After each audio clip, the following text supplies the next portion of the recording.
Dans le cadre de son répertoire, la radiodiffusion-télévision française présente Bacchus, pièce en 3 actes de Jean Cocteau. Personnage, le cardinal Zampi, envoyé extraordinaire du Saint-Siège, Renaud Marie. L'évêque, Marcel André. Le duc, Lucien Nat. Hans, le Bacchus, Pierre Vanek. Lothar, fils du duc, Jean Topard. Le prévôt, chef de la garnison, Serge Nadeau. Le syndic, chef de la corporation des marchands, Albert Gercourt. Karl, capitaine des archers, Pierre Olivier.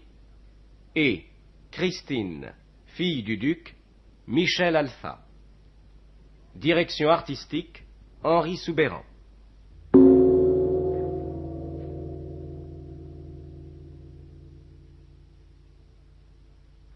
Nous sommes en Allemagne, en 1523, dans une ville près de la frontière suisse, la grande salle d'audience dans la maison du duc.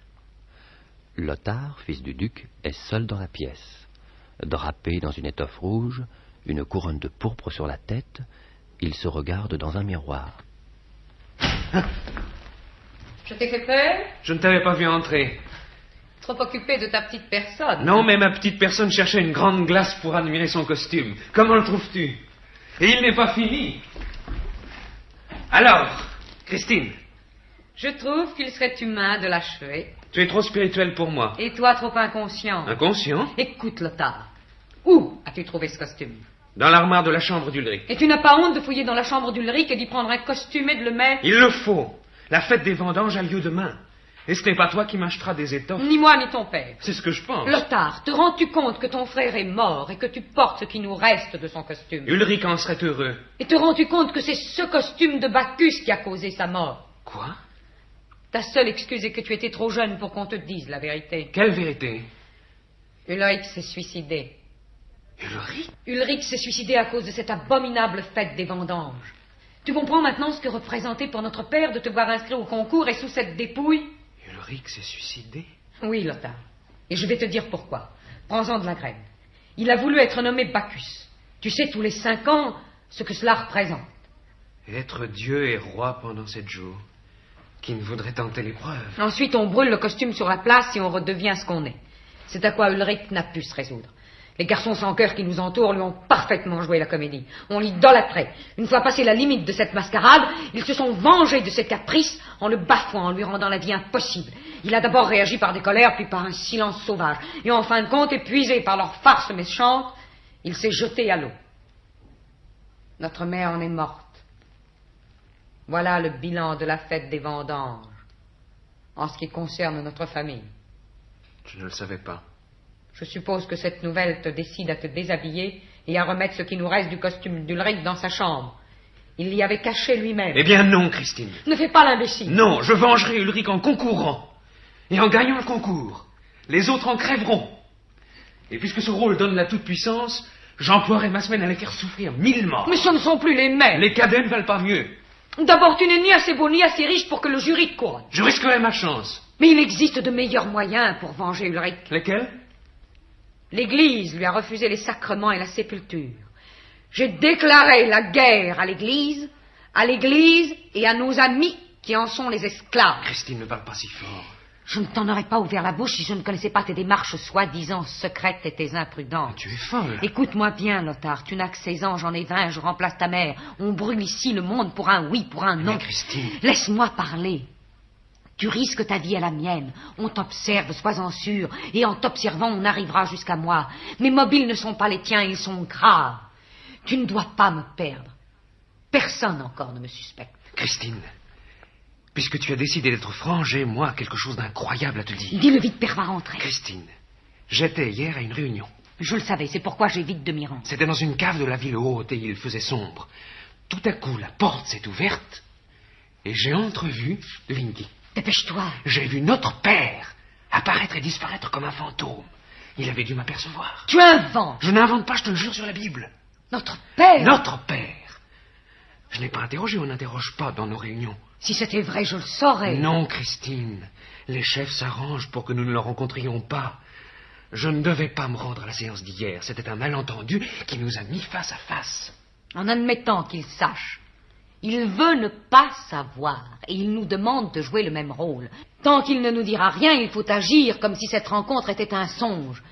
Tu n'as pas rêvé, je le savais. Qu'est-ce que tu savais? Mais j'essayais de te tromper, mieux vaut tout te dire. Je savais que notre père fréquentait les réunions et se cachait de nous. Crois-tu que ces raisons soient les tiennes? Je le crois. Christine, un homme de cette puissance ne se contente pas d'adhérer à un mouvement. Ces raisons nous dépassent. Franchise pour franchise, il sait où le frère Martin se cache. Et lorsqu'il a voyagé dans les montagnes l'année dernière, il l'a vu. Il connaîtrait Martin Luther? Il allait en Thuringe, chez les lecteurs de Saxe, à la Wartburg. Et c'est là que le frère Martin se cache. J'en ai la certitude. Et il vient de retourner dans les montagnes d'où il arrive. Et où le frère Martin se cache ailleurs. Ah, maintenant, 1000 détails me reviennent qui le prouvent. S'il voit le frère Martin, les dangers qui le menacent sont terribles. Car l'empereur ménage le pape de Wittenberg. Mais pas ceux qui le servent. L'archevêque de Trèves a confisqué tout son patrimoine. Non, renonce à tes démarches, et je renoncerai aux miennes. Si nos amis pouvaient nous parler, ils nous l'ordonneraient. Je comprends à présent que tant de séances aient lieu sans qu'on m'en avertisse. Mais tu es naïf, il n'y a pas que cela, on redoute ton étourderie. Je serai sur mes gardes. Peut-être un jour le duc s'ouvrira-t-il à toi. Explique-lui que je ne suis pas un écervelé, et que j'admire frère Martin, et que mon plus beau jour sera de le voir et de l'entendre. Ce jour n'est pas proche. Depuis qu'il a brûlé la bulle d'excommunication, toutes les polices le recherchent. Il ne pourra plus agir que dans l'ombre. Il est brave. Sa vérité lui est plus chère que sa vie. Il devra protéger sa vie pour que sa vérité triomphe. Et pourquoi le peuple se détourne-t-il de son œuvre? Mais c'est la faute des faux prophètes, des Karlstadt, des Munzer, des York, des Zwingli, qui veulent usurper sa gloire, qui le déshonorent et profitent de son absence pour ruiner son œuvre. Alors Christine, sa haine des paysans, ce n'est pas vrai. Mais non, on lui impute des crimes qui viennent des seigneurs. Mais comment veux-tu que père, qui a toujours protégé les droits du peuple et qui a dû s'engager pour cette cause, ne fasse pas machine arrière? Si ce qu'on raconte est vrai, il en aurait horreur. Ce sont des bruits qu'on fait courir pour rendre odieux un homme dont toute l'entreprise a été la délivrance des campagnes et la lutte contre ceux qui les écrasent. Et son mariage? Mais bouge-toi les oreilles, ce sont des racontars absurdes. Oh, il est libre de se marier s'il le veut. S'il se marie, elle se mariera. Rien de ce qu'on te raconte ne te regarde. Et maintenant que nous voilà complices, ôte ce costume et range-le où il était. Je le regrette. Toute cause exige des sacrifices. C'est ici que l'évêque organise la conférence qui précède le concours. Les notables ne tarderont pas. Je te conseille de disparaître jusqu'à demain et d'éviter les lieux suspects. Jure-le. Je te le jure. Promène-toi parmi les préparatifs de la fête. Parle à tout le monde et sois digne de nous. On ne verra que moi dans les rues. Ah, père. Tu sors, Lothar? Je vais voir décorer les estrades. Amuse-toi. Bonjour, Christine. Bonjour. Où en sommes-nous avec ton protégé? Les cuisines le contemplent. Puis-je partager leur émerveillement? Non, je tiens à ce qu'il t'apparaisse comme aux autres et que la surprise soit complète. Mais ne risque-t-il pas de choquer par quelque folie? Ne rien à craindre, sa douceur est extrême et il me suit comme un chien de garde. Je crois être la seule personne qui était capable de le décider à monsieur. Que comprend-il? Rien, il accepte. Il s'amuse. Il n'habite pas notre monde. En quel monde habite-t-il? Celui de l'enfance et des animaux. Il lui arrive de dire des choses si drôles qu'on éclate de rire. Je crains fort qu'il ne déconcerte des princes de l'Église. Les Français nomment un pape des fous, et les princes de l'Église l'acceptent. L'Église gallicane n'est pas la nôtre. Nous ne sommes pas en France. Mieux vaut nommer Bacchus un fou qu'un jeune homme saint qu'on arrive à rendre fou. Et ne parlons pas d'Ulrich. Lothar est-il toujours décidé à s'inscrire? Je lui ai dit la vérité. Christine? Il a l'âge de l'entendre, il l'aurait apprise dehors. Et il renonce? Il renonce, il a fait preuve d'une grande gentillesse. Tu as fait des miracles. Je l'ai éloigné sous le prétexte de votre conférence. Je ne veux pas qu'il mette le nez dans notre complot. Il bavarde. Il ne faut pas mal le juger, c'est un enfant. Plus sensible qu'on ne le suppose au premier abord. Mais trop sensible. Il m'inspire toutes sortes de craintes. Quelle crainte? Et je n'aime pas ses fréquentations. On le voit où il ne devrait pas être. Il est jeune. Mais il faut se méfier des fréquentations. Il y a dans cette ville une foule d'oisifs qui observent les autres et cherchent à les noircir. L'époque se prête aux calomnies. Parlez-vous pour moi? Pour toi, pour Lothar et pour moi-même. On ne saurait assez se tenir à sa place. Toi, par exemple, puisque ta mère est morte, ta place est à la maison et de surveiller Lothar. Je sors bien peu. Sors le moins possible. La révolte des paysans s'aggrave. n'était pas tranquille de te savoir sur les routes du village. On pille, on massacre, partout. Je n'ai jamais donné lieu aux paysans de m'en vouloir. Il ne s'agit plus des personnes, ni de plaire ou de déplaire. Il s'agit d'un élément qui se déchaîne et qui tue. L'histoire de mon protégé suffirait à expliquer cette révolte. Quand les seigneurs organisent des chasses à l'homme et lâchent leurs meutes derrière les paysans, qu'ils ne s'étonnent pas si les paysans répondent. Mais les atrocités des paysans dépassent les nôtres. Il importe de les mater coûte que coûte. Vous me stupéfiez. Si nous les laissons faire, ils ruineront nos privilèges et les leurs. Monsieur tout le monde dirigera. Nous serons gouvernés par le commun. Quoi? Vous admettez, vous, qu'on accable nos campagnes de charges écrasantes? Vous admettez, vous, la petite dîme inadmise par l'écriture sainte? Vous admettez, vous, qu'on traite les paysans comme propriété du Seigneur? Qu'on leur vole le gibier, le bois de chauffage? Que les corvées excèdent la charte communale? Que l'on fausse les textes de la justice? Que la veuve et l'orphelin soient spoliés par leurs droits de succession? Qu'on frappe le bouvier plus que le bétail? Mais Saint Paul n'enseignait-il pas qu'il n'existe ni serf ni franc? Si la révolte se propage et triomphe, l'autorité séculière et la parole de Dieu y périraient également. Ils entendent posséder en commun le bien des autres, tout en conservant celui qu'ils possèdent eux-mêmes. Mais un prince qui les approuve faillirait à sa mission et se rendrait responsable des crimes de la canaille. Si les paysans connaissaient les soucis des princes, eux n'en ont d'autre que de payer dîmes et redevances. N'est-ce point juste? La terre qu'elles cultivent est à nous. C'est hélas par l'arquebuse qu'on doit faire comprendre leur travail à des brutes. Je ne vous reconnais plus. D'où vient ce nouvel état d'esprit? Comment votre bonté, votre charité peuvent-elles laisser des choses pareilles sortir de votre bouche? Comme je souffre que l'on pende des malfaiteurs. Qui vous a changé de la sorte et de fond en comble? Une voix d'en haut. Quelle voix? Je n'ai pas congé de le dire. J'en souffre beaucoup, Christine, mais mon dernier voyage dans les montagnes a contribué à m'ouvrir les yeux. Qu'avez-vous vu dans les montagnes? Des choses et des gens qui m'ont ouvert les yeux. Je m'incline sans comprendre. Il faut s'incliner sans comprendre. Parlons de choses moins tristes. De ton protégé. Anne, c'est un paysan. Un idiot de village. Ce n'est pas pareil. C'est un paysan. L'imprudence n'aide jamais les causes qu'on sert. Ton protégé peut servir de sauvegarde à certaines causes.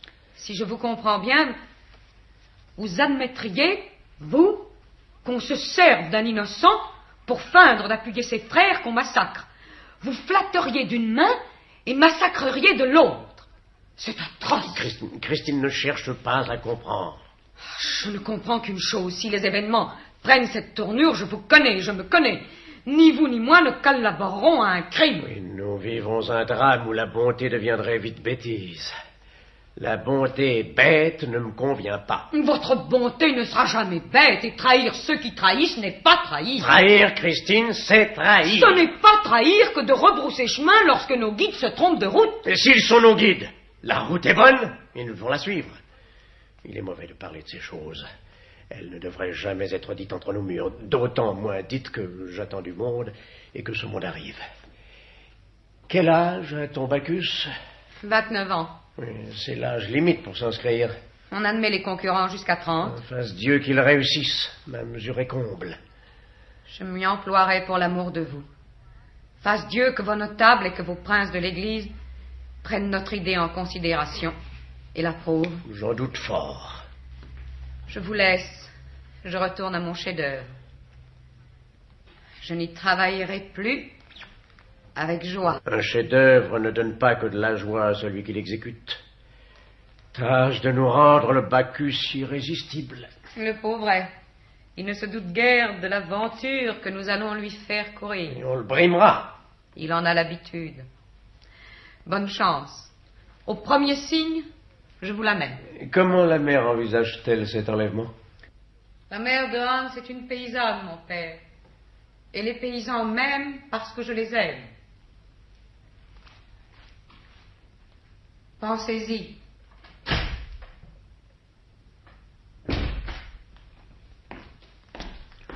Le duc se dirige vers une autre porte. Apparaissent le cardinal, l'évêque, le prévôt et le syndic. Excusez-moi, messieurs, de vous ouvrir moi-même la porte. Je ne voulais pas que des oreilles étrangères se promenassent parmi nous. L'étage est vide et j'y serai seul. Monsieur le Duc, nous avons l'honneur de recevoir la visite de son éminence, le cardinal Zampi, envoyé spécial du Saint-Siège. Seigneur, Monsieur le Duc. Le souverain pontife l'envoie pour inspecter nos provinces et se rendre exactement compte de ce qui les empoisonne. Comme il passe quelques jours dans notre diocèse, je lui ai parlé de notre conseil, et il a formé le souhait d'y prendre part. Nous nous excusons, monseigneur, d'imposer à votre éminence un conseil qui tourne autour d'une mascarade. Au contraire, monsieur le duc. À la cour de Rome, chacun se surveille et surveille son voisin. Le Saint-Père est le seul à se permettre des propos libres. Et, sauf quelques visiteurs assez drôles, comme l'abbé du Bellay, nous avons peu d'occasion de nous divertir. Je me félicite de ce que vous m'en offriez une. Notre conseil se propose justement d'étudier le moyen de rendre à une mascarade son caractère de mascarade. Elle l'avait, hélas, perdu plusieurs fois et dans un sens assez pénible. Qu'entendez-vous par là? Votre éminence est-elle au courant de cette mascarade? Les affaires d'église m'ont empêché de mettre son éminence au courant dans le détail. Il s'agirait, si je ne me trompe, d'un Bacchus que l'on nomme pour la fête des vendanges. Une très vieille coutume, mi-suisse, mi-allemande. Cette coutume est-elle particulière à votre ville ou bien entre-t-elle en vigueur à l'époque des vendanges dans toutes les villes d'Allemagne? C'est une coutume strictement locale et byzantine par-dessus le marché, ce qui est le comble.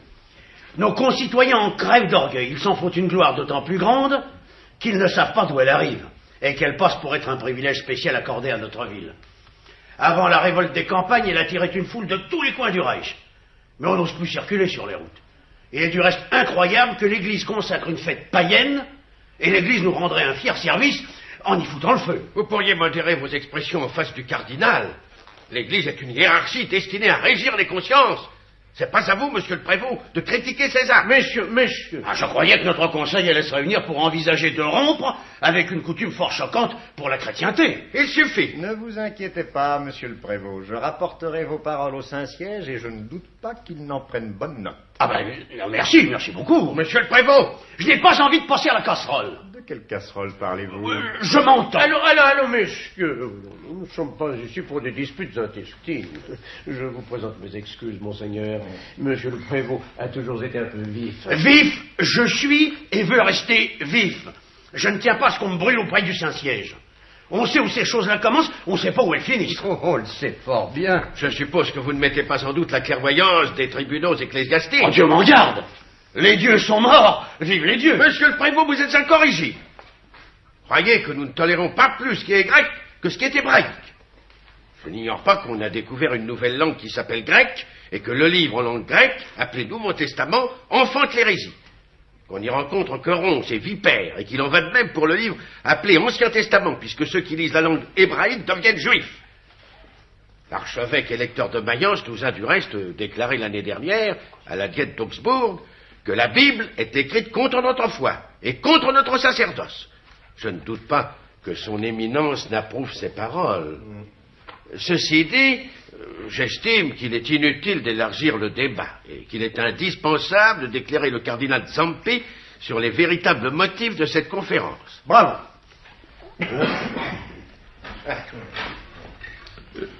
Monseigneur, notre hôte a été cruellement victime de notre mascarade traditionnelle. M'autorisez-vous à parler, monsieur le duc? Je vous le demande. Il y a 5 ans, le fils aîné de notre hôte, alors âgé de 19 ans, a remporté la palme. Car c'est tous les 5 ans qu'a lieu cette élection qui donne les pleins pouvoirs pendant une semaine à celui qui est élu. Ces 8 jours de gloire lui ont un peu tourné la tête.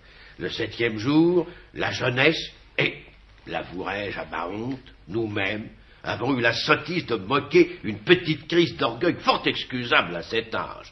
Le jeune homme en a pris une ombre que nous ne soupçonnions pas. Ces accès de colère excitaient ses camarades. Bref, il s'est tué. La duchesse est morte de chagrin. Vous comprenez maintenant, monseigneur, les scrupules qui nous obligent à prendre certaines mesures de prudence. Ce n'est pas tout. Une minute, monsieur le syndic. Il importe en outre que son éminence sache que la fête précédente avait provoqué un désastre. Le jeune Wilhelm de Hague, nommé Bacchus, s'était livré à de telles dépenses et à de telles orgies que je m'excuse de n'en pouvoir réciter la liste dont nos compatriotes rougissent de honte. Le peuple a voulu lapider, et nous ne l'avons tiré d'affaire que par l'exil. Cette nomination donne donc une complète impunité? Complète. Nos carnavals italiens ont un tour moins dramatique. Permettez-moi, monsieur le duc, de vous exprimer ma profonde tristesse et de vous céder la parole. Voilà en effet les motifs qui nous firent envisager ce que monsieur le prévôt exprimait avec un peu trop de fougue. L'abolition d'une coutume qui ne nous a valu que deuil et scandale. Vous me citez des cas exceptionnels. Je vous en citerai d'autres. Le jeune Siegfried Wolf a considéré le paragraphe du droit de vie et de mort comme une chose valable. Condamné n'est rien. Nous libérons le condamné en temps et lieu. Tuer est une autre histoire.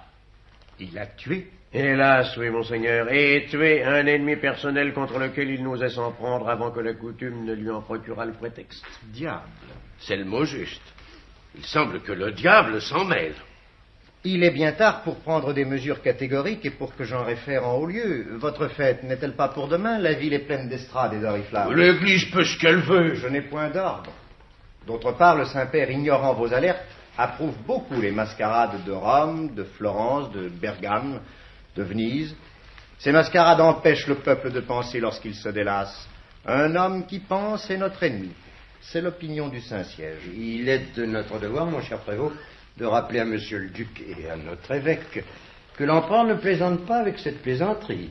Il verrait d'un mauvais œil qu'on profite de ce qu'il est en train de se battre contre le roi de France en Italie pour modifier une de ses coutumes dont il exige qu'on respecte le cérémonial. J'ajoute que la révolte des paysans ne l'incline pas à frustrer le peuple d'un plaisir dont il possède une longue habitude. Ce serait un grave danger.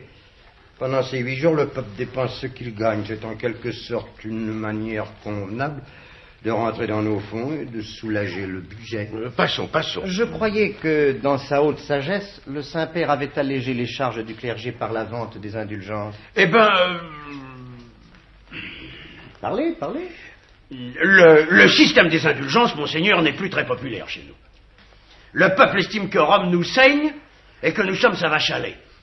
Il surnomme irrespectueusement l'Église la femme tronc. Monsieur le prévôt, vous perdez la tête. Laissez. Il est capital que je me renseigne. La faute n'est point à l'Église. Certains seigneurs ont trafiqué de reliques et d'indulgences. C'est ce dont l'Église supporte le préjudice. Et vous n'ignorez pas, monseigneur, que les différents corps de métier que je représente possèdent des chapelles et tiennent boutique dans la cathédrale. Les fêtes invitent beaucoup à la dépense. On achète, on débourse. C'est d'un grand rapport pour le culte. Je vous entends. L'empereur Charles Quint a raison. Les coutumes ne s'abolissent pas en une minute, elles relèvent de la foi. C'est du reste ce qui me rassure en ce qui concerne les progrès des réformationnistes. Ils mordront dans le marbre. La gangrène est profonde, monseigneur.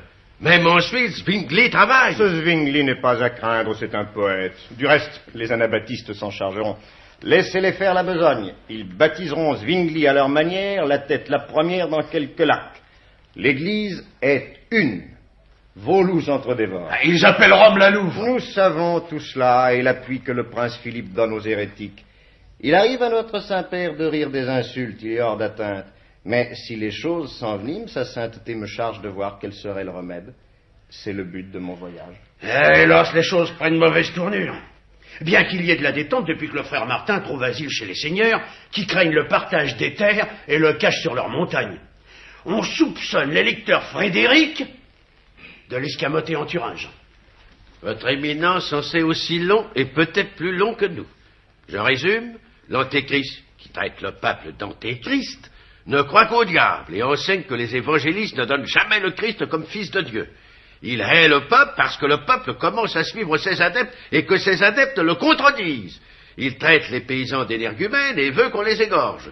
Ceci nous est favorable. Et il me semble que le moment est venu de plaire au peuple, de ne pas le priver de distraction, de nous raidir contre cette noblesse féodale qui protège un moine rebelle et l'arrache à notre justice. Luther boit et il souffre du haut mal. C'est un ivrogne, un épileptique. Il nous débarrassera vite de sa personne. Du reste, s'il se marie, et il se mariera, pour donner l'exemple, un mariage lui retirera le mystère indispensable à ceux qui briguent le pouvoir.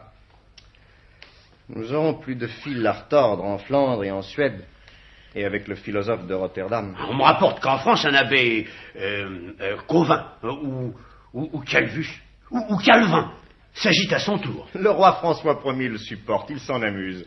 Son règne est le règne du bon plaisir, mais il a de l'esprit, il fait travailler nos artistes. Le jour où l'abbé passera les limites, il agira. Du reste, Les Français sont tous un peu hérétiques. Je redoute fort les hérétiques modérés. Je vous approuve. Nous ne pouvons les brûler qu'à petit feu. Messieurs, puis-je me permettre de vous rappeler que nous sommes ici pour prendre des décisions et que le temps presse. Quel est le nombre des concurrents? Une vingtaine. Et le jury se compose? De nous et de quelques notables dont la voix nous est acquise. Il est trop tard pour trancher net, mais peut-être existe-t-il un biais, un moyen terme. C'est de quoi je me proposais d'entretenir le conseil. L'idée est de ma fille Christine, inquiète de voir son plus jeune frère désireux de prendre part au concours. La fille du duc est une personne éminente. Un peu vive peut-être, mais éminente. Voyons cela. La suggestion semble fantaisiste au premier abord. Elle m'a heurté, je l'avoue.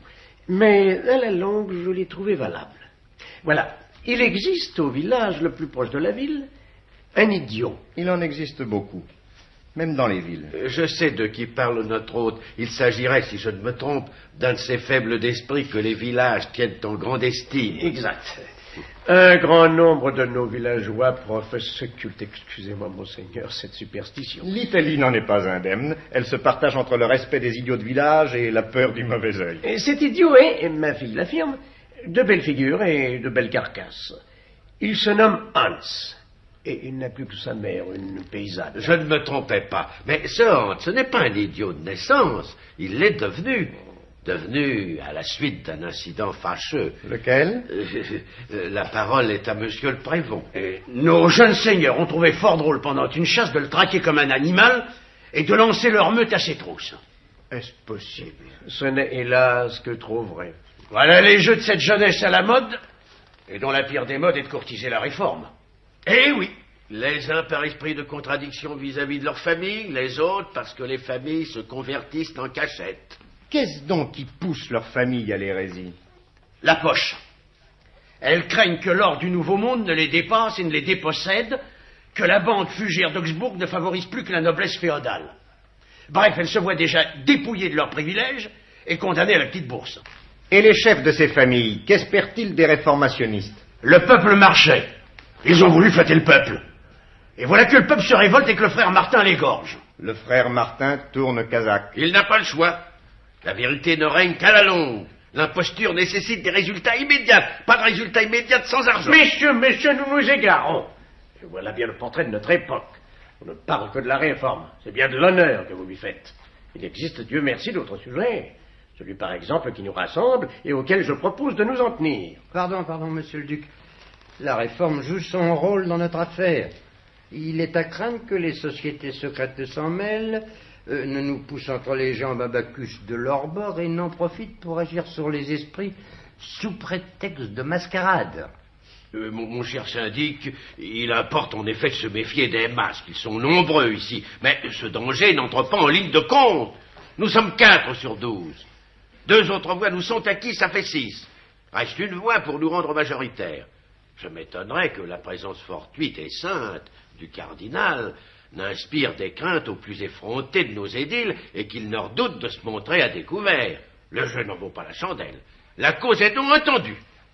Monsieur le duc? Les circonstances qui firent idiot ce jeune homme sont désastreuses, je le reconnais. Elles peuvent nous rendre service. Il serait politique à l'heure présente de flatter le peuple en rompant avec l'habitude de choisir un des nôtres pour couronner un des siens. Ne craignez-vous pas de soulever un scandale et d'aigrir davantage ceux que l'aigreur entraîne déjà vers l'hérésie? Oh, je ne pense pas. Chacun feindra d'approuver votre haute sagesse. Vous m'offrez en quelque sorte la présidence de votre jury. D'en être le président d'honneur, ce qui ne vous engage à rien et nous couvre. Il m'est difficile de vous refuser ce service. Avant la chasse à l'homme, votre gaillard était, il me semble, l'élève d'un curé que nous brûlâmes. Un curé? Quel était son nom? Le vicaire du village, l'abbé Knopf. Ce nom me dit quelque chose. Knopf. Knopf. Ne se mêlait-il pas de sciences occultes? C'était un fou, un nécromant, un astrologue, un intellectuel. Bref, un hérétique. Il a été jugé à Rome et brûlé vif sur cette place. Si le projet ne vous rebute point, il conviendra d'agir avec la plus grande prudence. J'aimerais que les responsabilités ne pesassent pas toutes sur ma maison. Ne pourrais-je interroger votre fille? J'allais le proposer à votre éminence. Nous l'attendons. Je la cherche. Que pensez-vous de cette jeune fille? Du bien. Elle est un peu vive, mais j'en pense du bien. Que voulez-vous dire, monsieur le prévôt? Bon, je la trouve un peu moderne pour mon goût. Mais encore. Un peu moderne. Entendez-vous par là qu'elle penche vers les idées nouvelles? Ah, Dieu me garde, monseigneur, de porter une accusation pareille. Je la trouve un peu moderne, ou un peu libre. Soyez plus clair. Elle a trop d'amis. Ce n'est pas un crime. Non, certes. Mais lorsque j'étais jeune, les aristocrates n'avaient pas d'amis. Ils n'avaient que des parents. Voici ma fille, monseigneur. Monseigneur, monseigneur, messieurs. Votre père nous a fait part, mademoiselle, d'une suggestion assez inattendue et qui serait de votre chef. Est-ce vrai? C'est vrai. Dans quelles circonstances avez-vous rencontré votre candidat? Je dois dire que je ne partage pas toujours les idées de notre milieu. Nous y voilà. J'étais à ma honte de la chasse où Hans a perdu la raison. Et vous avez essayé vainement d'empêcher ce jeu ignoble. Tout juste, monseigneur. Je suis rentré écœuré, révolté contre mes amis. J'ai décidé de retourner seul au village et de réparer dans la mesure du possible. C'est alors que j'ai appris que ce pauvre paysan était devenu pareil à ce qu'ils appellent chez nous un demeuré. Demeuré? Oui, monseigneur, demeuré en enfance. Il n'avait que sa mère. Je les ai aidés de temps en temps. L'an dernier, les responsables se sont livrés à un deuxième acte inadmissible. Parlez sans crainte. Ils l'ont fait assister de force au supplice de 5 de ses camarades. Comprenait-il ce spectacle? D'abord, non, il riait. Ensuite, il s'est mis à crier et à se convulser. On a cru qu'il mourait du haut mal. Ensuite, il est redevenu calme et il a recommencé à tenir des propos de fou. Il parle. Comme vous et moi, monseigneur. Ces paroles n'ont pas de sens et sont parfois cocasses, comme celles des enfants. Le village aime à les entendre et à en rire. Pouvons-nous le voir? Mieux, monseigneur. Si mon idée prévalait, j'ai voulu vous prouver qu'elle ne manque pas de fondement et que l'allure de mon protégé ne déparera pas notre fête. On me le dit beau. Ah, ce n'est pas la beauté telle que nos milieux se la représentent. Nous l'avons lavé, décrassé, brossé, déguisé. Il se trouve dans nos cuisines, tel que le cérémonial l'exige. Nos servantes l'admirent bouche bée. Eh bien, c'est à notre tour. Présentez-nous cet oiseau rare. Apprivoisez-le, monseigneur. Il n'a guère l'habitude des pompes de l'église romaine. C'est un animal assez craintif. Nous ne le mangerons pas. J'autorise votre fille à nous présenter sa découverte. Va, Au Vatican, nous sommes un peu saturés de statues antiques. Je ne serais pas fâché d'en voir une en chair et en os. Il est incroyable que l'Église admette une mascarade glorifiant un dieu païen. Il recommence. Un dieu païen est un fantoche, monsieur le prévôt. Il est normal que l'Église n'en prenne pas d'humeur et partage la saine gaieté du peuple. Bacchus est le dieu du vin. Et notre Seigneur Jésus-Christ a changé l'eau en vin. Le vin est de la messe. Ces cochons d'hérétiques veulent supprimer le vin de messe. Ne parlons plus d'eux. Je me réserve d'en parler à mon air et à qui de droit. Monseigneur, messieurs, voici Hans. Vous savez votre pater? Il le sait fort bien. Récitez-le. Je vous aide. Récitez avec moi. Notre Père qui êtes aux cieux. On vous a coupé la langue. Non, non, non, pas à moi, pas à moi. Le supplice de ses camarades consistait à leur couper la langue. Vous l'avez effrayé, monseigneur. Allons, allons, Hans, remettez-vous et dites votre pater. Je vous écoute. Notre Père... Chez nous, le curé se cache derrière une petite grille. Il pense que je ne le vois pas, mais je vois ses yeux. Oh, vous l'intimidez peut-être. Il lui arrive de répondre à autre chose qu'à ce qu'on lui demande. Traitons-le avec douceur. Ne craignez rien. Asseyez-vous. Oh non. Il arrive que le diable se change en chaise. Et on s'en aperçoit parce que la chaise boite. Pas si bête. Vous connaissez le diable? Oh oui. Vous l'avez vu? Ah oui, souvent. Mais comment était-il? Il tournait autour du soleil. On croirait entendre l'abbé Copernic. J'étais de son interrogatoire. Il affirme que la Terre tourne autour du Soleil. Il n'a pas été difficile de le confondre. Nous lui avons dit, si la Terre tourne autour du Soleil, Josué aurait arrêté la Terre. Or, il a arrêté le Soleil. C'est l'évidence même. L'abbé Copernic est un fou. Nous le considérons comme tel. C'est ce qu'il sauve. Mais il est têtu comme une mule. Me permettez-vous de poser une question? Je vous en prie. Savez-vous lire? Oh oui, je sais lire jusqu'à 5. Vous souvenez-vous de votre maître, l'abbé Knopf? Oh oui, il savait lire jusqu'à 10. Il savait trop bien lire, il me semble. Cela ne lui a pas réussi. Saviez-vous qu'on l'a brûlé comme hérétique? Monseigneur, il ne peut pas vous comprendre. Ce que vous lui dites est trop difficile et sa tête s'embrouille. Il m'écoute très bien. Hans, saviez-vous qu'on a brûlé votre maître, l'abbé Knopf? Le feu! Le feu! Oh non, frère Knopf habite ma maison. Il est devenu un chat et il aime boire l'eau bouillante. L'eau bouillante? Oui. L'autre jour, je l'ai laissé seul dans la cuisine. Il y avait une marmite sur le feu et quand je suis rentré dans la cuisine, il y avait de la fumée partout, il n'y avait plus d'eau dans la marmite. Il avait bu. Il se moque de nous. Je me le demande. Voilà l'exemple type des anecdotes qui amusent le village. Je connaissais celle du chat. Sa simplicité ne saurait être mise en doute. Oh, c'est à voir.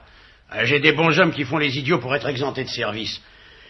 M'autorisez-vous, monseigneur, à tenter l'expérience? À votre aise. Alors, parlez-lui. Occupez-le. Interrogez, mon cher évêque, interrogez. Connaissez-vous Martin Luther? Comment le connaîtrait-il, monseigneur? Il ne quitte pas sa ferme. Je vous arrête. Il paraît avoir la conscience bien tranquille. Regardez le sourire, c'est un enfant. Oh, il y a chez nous des enfants possédés du diable. On les appelle des kill-crops. Chez nous, des suppositi. Laissez-le tranquille, monsieur le prévôt. Ou c'est un innocent, ou il est fort habile. Il ne me dit rien qui vaille. Hans, avez-vous connaissance d'un moine rebelle nommé Martin Luther? Le pauvre, ne craignez-vous pas, mon cher évêque, que cette question ne soit bien inutile? Cette question m'importe et il entend fort bien certaines choses. Je répète.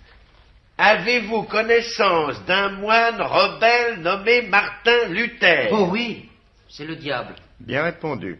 Et sa sainteté, le pape, en avez-vous connaissance? Oh oui. Qu'est-il pour vous? C'est le diable. Moins bien répondu. Oh, C'est un crétin. Non, un idiot. Ce n'est pas pareil, monsieur le syndic. Un crétin est un idiot pensant. Le pape est votre père. Oh non, mon père est mort. Il a acheté une bonne place au ciel. Ma mère a donné pour cela toutes nos économies. Mais si sa mère a payé des indulgences, c'est une bonne chrétienne, je l'en félicite. Qui est cette belle dame? Ce n'est pas une dame, c'est votre évêque. Elle a une belle robe. Hans, vous dites des sottises. Ces messieurs vous interrogent. Répondez à ces messieurs. Elle a une belle bague. J'ai eu aussi une belle bague. Il me l'a prise. Qui vous l'a prise? Tous. Il chantait vêpres. Il a voulu me prendre mon cheval. Il a un cheval à la ferme et il le monte à merveille. Vous aimez monter à cheval? Mon cheval m'a pris pour une carriole et il m'a traîné jusqu'à la ville. Là, c'est une carriole qui m'a pris pour mon cheval. J'ai dû la traîner jusqu'au village. Elle était pleine de gens qui criaient. Mais il est fatigué, il ne dira plus que des sottises. Je n'ai plus rien à lui demander. Mon opinion est faite. J'aimerais l'interroger encore. Mon opinion est moins faite que celle de votre éminence, malgré le respect que je lui dois. Interrogez. Écoutez-moi bien, Hans. Je voudrais dormir. Mon cher prévôt, il tombe de fatigue. Une minute, monsieur le duc. Écoutez-moi bien, Hans. Savez-vous ce que c'est que l'argent? L'argent. Oh oui, c'est le diable. Ma mère m'a montré son portrait sur une pièce d'or. Est-ce qu'on vous a jamais proposé de l'argent? Offert de vous donner de l'argent? Il ne sait rien de l'argent. Je le souhaite. Il arrive que la réforme paie ses espions fort cher. Pauvre Hans, il est loin de toutes vos luttes. Croyez-vous au miracle? Oh oui. La première fois que je suis entré dans l'eau, j'avais bien peur de fondre. Je n'ai pas fondu. J'ai demandé à une hostie si c'était un miracle. Elle m'a répondu non, ce n'est pas un miracle. Le miracle est de fondre dans la bouche. Très mauvais esprit. Que parlez-vous d'esprit? Ce sont de petites fables de vos campagnes. Priez-vous Dieu. Oh oui. Il m'avait donné la bague qu'on m'a prise. Vous n'en sortirez rien d'intelligible. C'est ce dont il fallait nous rendre compte. Une dernière question. Demandez-lui, Christine, s'il fait ses exercices religieux. Je veux bien, mais il ne comprendra pas.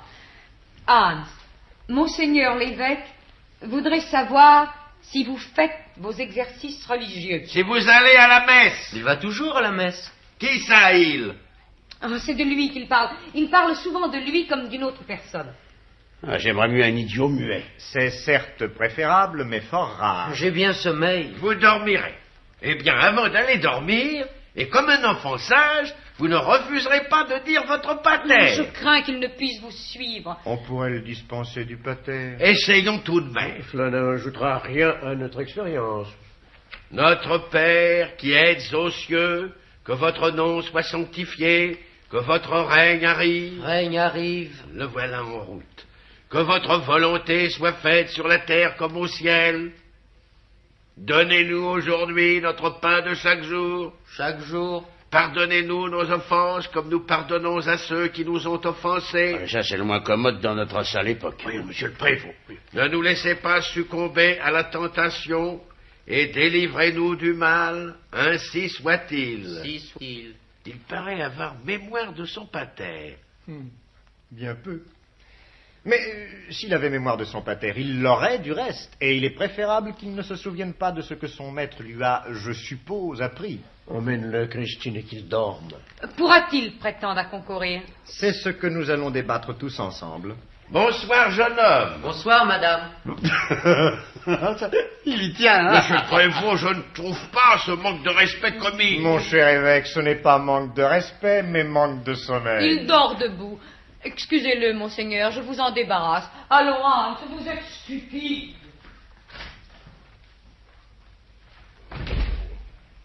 Qu'en conclut votre éminence? Il m'a diverti. Pas moi. Et il mérite, physiquement parlant, tous les suffrages. Ah, votre éminence est trop bonne. J'avoue qu'il me présente pas mal, mais ces dieux grecs me dégoûtent. Je les tiens tous en bloc pour le diable. Ce ne sont plus que des images. J'aimerais les détruire comme Luther, nos saintes images. Votre Luther ne déteste pas les siennes. On me raconte qu'il est suivi partout par son portraitiste particulier, le peintre Cranach. Que décidons-nous? C'est à son éminence, le cardinal Zampi, de décider. J'arrive un peu à l'improviste. J'aimerais que le duc, que je trouve plus qualifié que moi... Ah, non pas, monseigneur. C'est à votre haute autorité que nous confions notre cause. Qu'en pense votre évêque? Je ne suis ni contre ni pour. C'est demain que le cortège défile sur la place et que le jury vote. Réfléchissez bien, messieurs, à une chose. Depuis des mois, la jeunesse noble se prépare et chacun s'efforce de l'emporter sur l'autre par la magnificence des costumes. Nous allons déplaire. À qui? C'est cela qui compte. Le peuple déteste les seigneurs, c'est entendu. Mais leur luxe lui inspire du respect, voire de l'enthousiasme. C'est curieux, mais je le constate. Courons le risque. Je ne le déteste pas. Et ça peut m'éclairer pour mes démarches. Essayez l'idiot. Oh, rien de plus facile, le vote est secret. La surprise sera pour la dernière minute. Pardonnez ma franchise, monsieur le duc. Le mobile de Christine ne serait-il pas seulement de venger un jeune homme bafoué qu'elle trouve beau? C'est possible. Christine est très mystérieuse. Cela ne change rien au programme. Portez le jeune Hans sur la liste. J'assume la responsabilité de cet acte. Soit, monseigneur, je m'incline. Mais peut-être devez-vous prendre connaissance avant cette inscription de certains paragraphes des dangereuses, des très dangereuses licences que légalise le cérémonial de la fête des vendanges. À quoi bon? J'insiste, monseigneur, pour que notre évêque vous en fasse prendre connaissance. Je les lui ai soulignés sur le protocole. Eh bien, mon cher évêque, lisez-nous cela.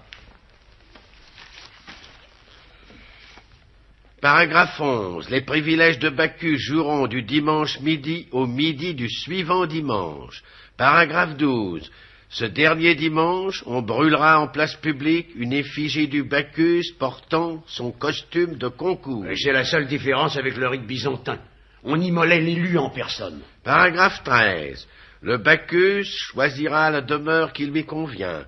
Elle lui sera cédée en ordre de marche, pour 7 jours de son pouvoir à quelque rang que celui qui l'habite appartienne. Quoi? L'évêché? L'évêché, si bon lui semble. Peste. Poursuivez. Paragraphe 16. Toute famille riche ou pauvre de la ville sera tenue de lui offrir des présents, costumes, étoffes, joyaux, équipages. Ces présents devront être prélevés sur ce à quoi chaque personne attache le plus de prix et qui lui coûtera le plus cher à détacher d'elle. Paragraphe 19. Le Bacchus aura une garde d'honneur de 15 archers et d'un capitaine qui l'escorteront et veilleront sur sa personne. Les 15 archers et le capitaine seront entièrement à ses ordres, n'en pourront recevoir d'autres et seront choisis par le prévôt entre les meilleurs soldats de sa garnison. Sic. Paragraphe 23.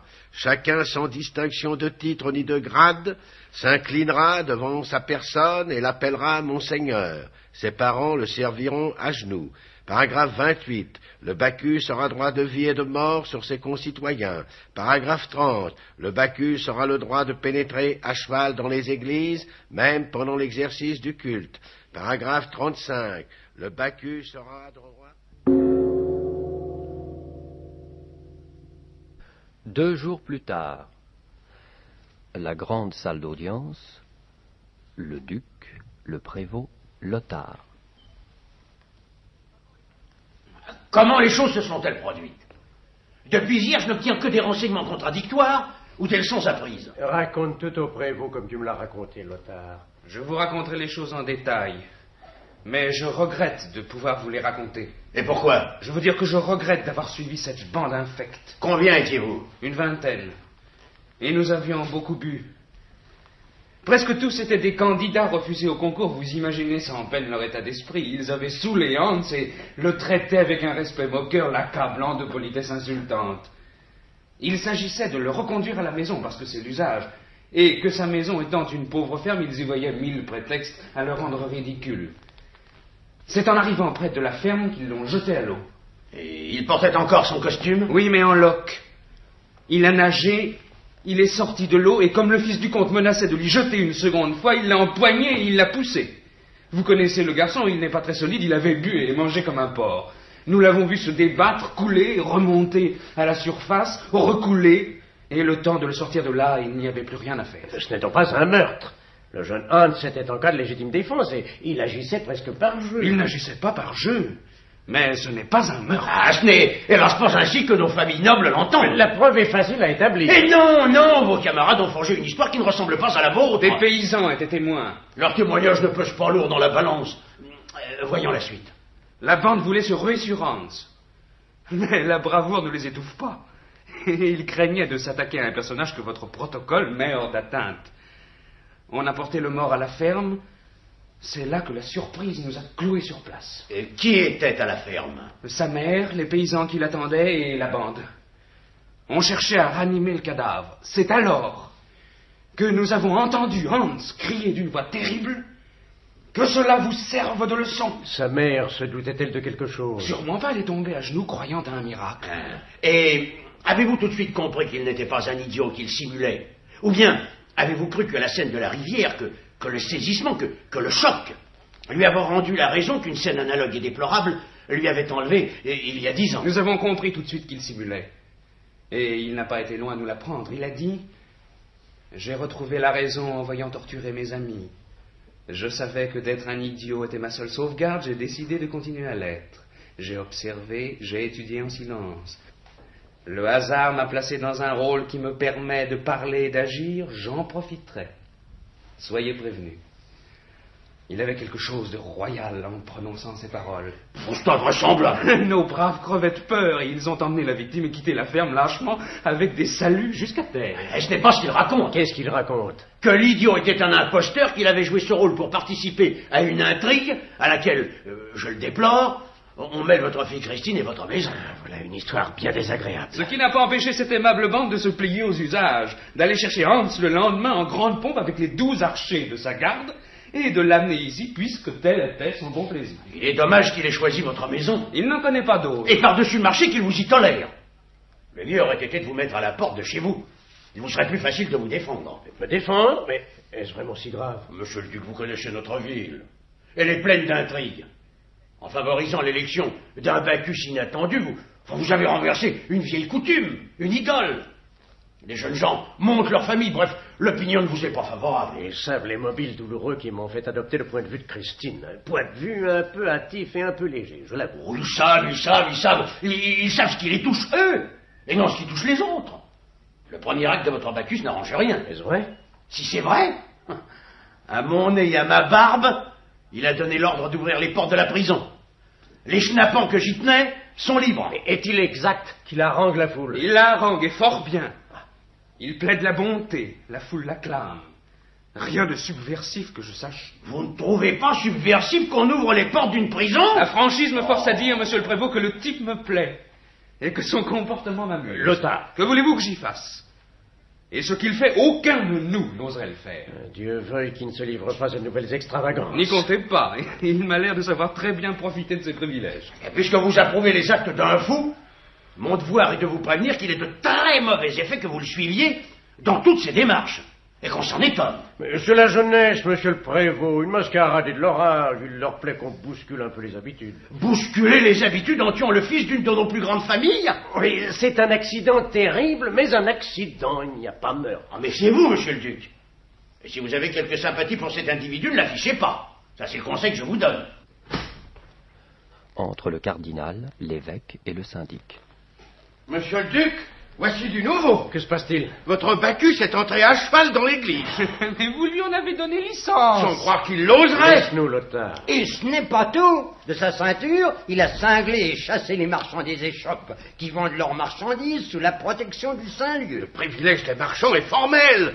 Les différentes corporations dont notre syndic est responsable ont le droit de vendre dans le Saint-Lieu. Nul n'a jamais songé à s'en plaindre. Je demande justice. Soyez beau joueur, mon cher évêque, il s'agit d'une mascarade. Nous avons signé le protocole. Monseigneur, votre indulgence m'étonne. Nous avons signé. Je déplore les excès de ce jeune homme, mais il ne tombe pas sous notre juridiction. Le Saint-Père trouverait comique et un peu naïf que je m'en chocasse. Pareil scandale. L'Église catholique est une hiérarchie destinée à régir les consciences. Ce n'est pas à vous de critiquer mes actes. Je déclare que ce jeune homme n'a fait que suivre un exemple devant lequel nous nous inclinons tous. Il a chassé les marchands du temple. Dieu me garde de critiquer votre éminence, mais notre Seigneur Jésus-Christ est notre Seigneur Jésus-Christ. Quelle aurait été notre attitude si nous avions été pontifes à la synagogue de Jérusalem? J'ai grand peine à vous suivre. Et les corporations ne l'entendent pas de la sorte. Je suis tombé dans une fête fort insolite que vous avez admise et dont vous subissez les conséquences. J'ajoute que cette mascarade m'éclaire sur 1000 aspects d'un problème dont sans elle je n'eusse peut-être rien vu. Je m'incline devant votre haute sagesse. Ah, les plaintes n'en restent pas moins des plaintes, et le désordre du désordre. Ne prenez pas au tragique des événements qui relèvent de la farce. Un peu de désordre n'est pas à dédaigner, monsieur le prévôt. On peut y découvrir certaines erreurs que l'habitude nous déguise. Je suis chargé de maintenir l'ordre. Moi aussi, monsieur le prévôt, et je tombe dans la révolte des prêtres et celle des paysans. Et que faites-vous du mort? Il y a beaucoup de morts dans cette révolte. Hans paraît. Il est habillé comme un seigneur. Ses 12 archers demeurent derrière la porte que Hans referme. Je n'aime pas beaucoup les messes basses. C'est notre rôle de dire des messes, hautes ou basses. Je vous annonce, monsieur le syndic, que je viens de supprimer la petite dîme. La petite dîme? La petite dîme. Et si vous faites cette figure, je supprimerai la dîme tout court. Monsieur! Appelez-moi monseigneur. C'est mon titre et je le tiens debout. Je ne tolérerai pas une minute de plus vos insolences. Garde! Messieurs, du calme. La garde que vous appelez, monsieur le syndic, est celle de votre Bacchus. J'ai à parler à ce Bacchus. Laissez-nous seuls. Voilà qui dépasse les bornes. Je l'ai dit à votre évêque, nous ne sommes plus dans les bornes, et vous l'avez admis. Excusez-moi, monsieur le duc, d'user de votre demeure comme de la mienne. Je ne suis plus chez moi, votre éminence, et chez la personne avec qui elle souhaite s'entretenir. Où avais-je la tête? On la perdrait à moins. Allons, mon cher évêque, ne perdez pas la vôtre. Elle m'est précieuse et il est probable que j'en aurai grand besoin.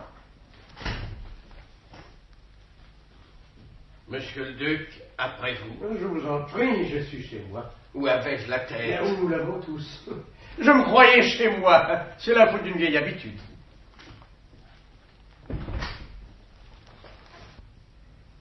Et votre tête, à vous, où est-elle? Je me le demande. Tout cela vous amuse? Tout cela me fait horreur. Vous vous livrez cependant et coup sur coup à des inventions bien dangereuses pour un homme qui cherche la popularité. La popularité ne vient que du peuple. Et que dit le peuple? Il m'écoute. Que lui dites-vous? Je lui dirai qu'il est victime des grandes forces souterraines qui se battent sur son dos et qu'il en est dupe. La réforme, la noblesse féodale, les banques, l'Église. Exactement. Vous poussez à l'émeute. Christ était émeutier. On l'a tué comme émeutier et comme hérétique. Il soulève le peuple. C'est ce que criait la foule à Pilate. Saint Luc nous le rapporte. Jésus était révolutionnaire et anti-sacerdotal. Vous n'êtes pas le Christ. Je suis son très humble disciple. Je vois. Vous êtes de ceux qui cherchent à dresser l'exemple du Christ contre son Église. Je suis de ceux qui n'admettent pas que Martin Luther traite les paysans de cochons et leur refuse une âme. La preuve en est, dit-il, que comme le cochon, un paysan mort meurt une fois pour toutes. Je suis de ceux qui n'admettent pas que Rome suce notre sang pour payer la guerre contre les Turcs et construire des basiliques. Je refuse de m'engager dans l'une ou l'autre de ces effrayantes entreprises. Je cherche à rester pur.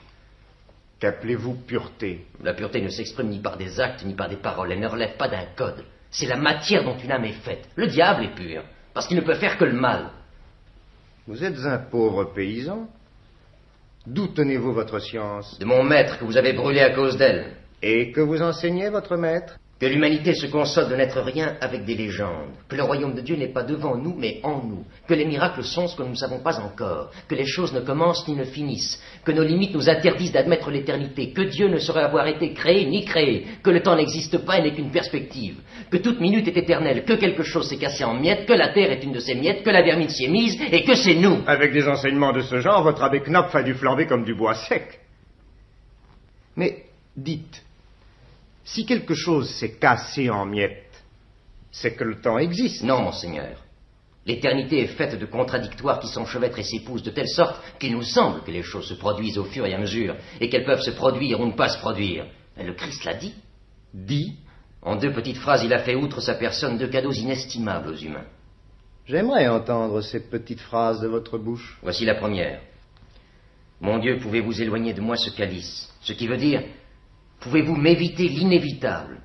Qui, après cette petite phrase, n'aurait pas l'excuse d'une faiblesse? Et la seconde? La seconde sur la croix. Mon père, m'avez-vous abandonné? Ce qui veut dire, avez-vous changé d'attitude à mon égard?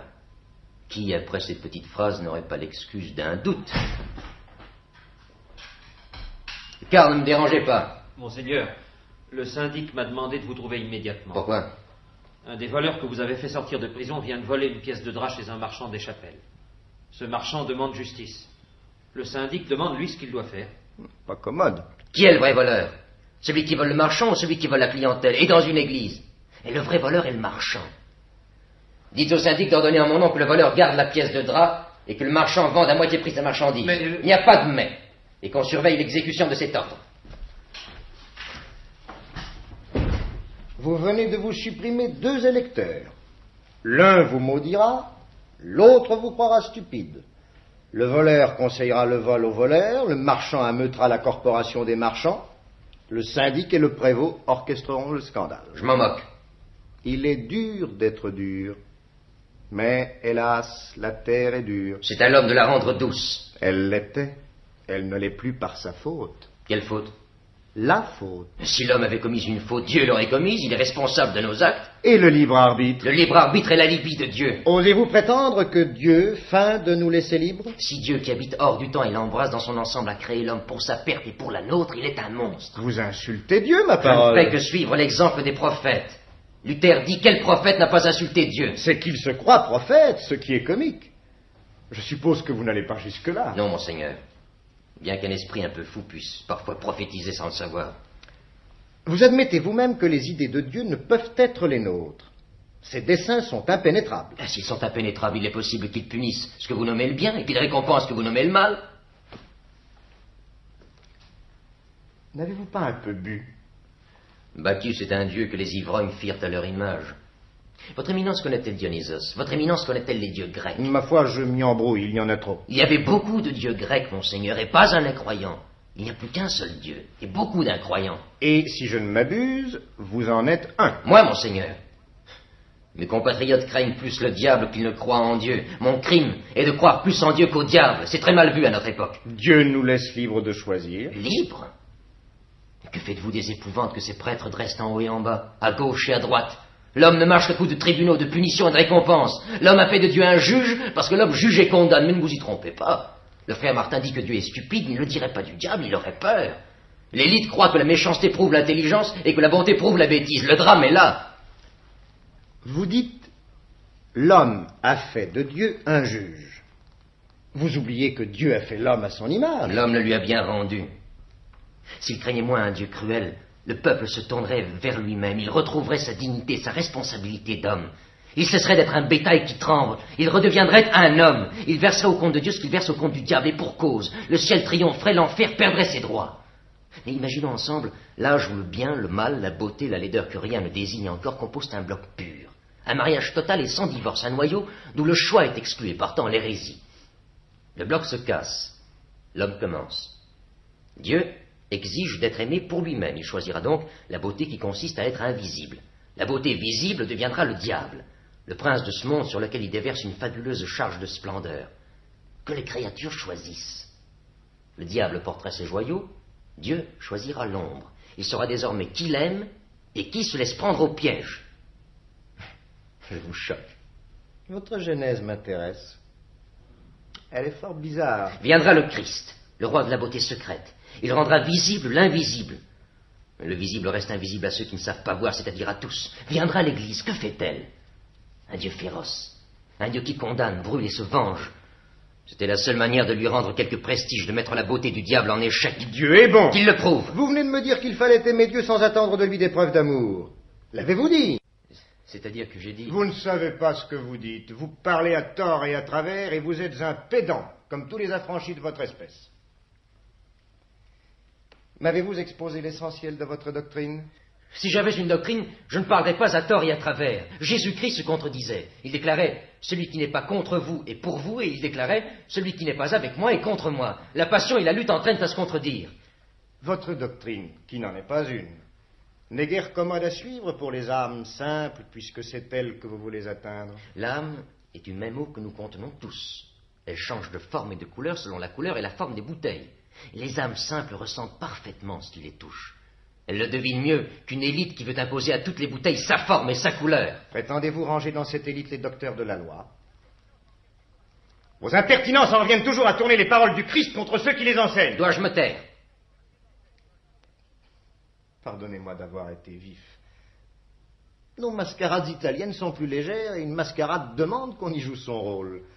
Je sortais du mien. Je n'ai guère, je l'avoue, le maniement d'une conversation de ce genre, bien que l'affaire des nombrils m'en ait donné à Rome un avant-goût. L'affaire des nombrils? Nos peintres prétendirent ne plus peindre aucune trace de cordon ombilical sur les ventres d'Adam et d'Ève, prétextant qu'ils n'étaient point nés d'une mère. C'est en substance le point de départ de cette petite querelle. La querelle n'est pas sans base. Elle rentre assez dans votre style, c'est pourquoi je vous la rapporte. Qu'en est-il résulté? Le Saint-Père a tranché dans le vif. Qu'a-t-il trouvé à répondre? Il a supprimé les commandes, l'effet fut immédiat. Il fallait vivre. Il fallait vivre. Et vous vivrez. La cour de Rome ne saura rien de vos extravagances. J'estime que nous sommes à confesse et que vous bénéficiez du secret de la confession. Ce n'est pas moi qu'il faut craindre, petit frère. Les murs de cette ville ont des oreilles. Les oreilles de cette ville ont des murs, c'est plus grave. Les miennes n'en ont pas et sont grandes ouvertes. Quel est votre programme? Remuer les forces d'amour qui somnolent. Abolir la crainte, être bon comme on les méchants, aimer comme on tue, tuer la haine, ne pas savoir où cela conduit. Programme magnifique. Mais il vous reste 5 jours. Il a fallu 7 jours pour créer le monde. Il en faut davantage pour le réformer. Voilà 7 ans que les réformationnistes se démènent. Il vous reste 5 jours. À moins que le peuple ne l'entende pas ainsi. Vous voulez dire, à moins qu'il ne se révolte et ne fasse de cette farce une réalité. La réalité en devient une à la longue, même s'il échoue en apparence. Il a fallu longtemps pour que la paille d'une crèche devienne l'or de vos mitres. Et le sang du Christ, notre pourpre. Je connais la rengaine. Voyons. Comment l'humble trésor que nous a légué la grande misère de notre Seigneur Jésus-Christ se prouverait-il au monde si ses fils directs n'en affichaient pas la richesse? Cette richesse n'est pas de la poche, elle est de l'âme. Hélas, les gens croient ce qu'ils voient. Il importe de rendre cette richesse visible pour répandre la richesse invisible. Le peuple ne respecte que la pompe. Elle doit être la base de notre sacerdoce, et elle coûte cher. Il est juste que l'or qu'elle coûte lui vienne de ceux auxquels cette pompe en impose. Ils doivent payer leur sottise et leur aveuglement, payer l'obligation pénible où ils nous mettent de sanctifier une ruse et d'y avoir recours. Nous ne faisons en cela qu'imiter la nature. Les plantes attirent les insectes par des coloris et par des encens. Vous savez le nom du prince qui porte les joyaux du Père. Leur place n'est ni sur vos crosses ni sur vos chasubles. Ne vous étonnez pas qu'on vous confonde avec lui. Que Martin Luther nous confonde avec lui. Vous lui avez tendu la perche. Votre Luther est d'origine paysanne. À la longue, il est devenu un petit bourgeois.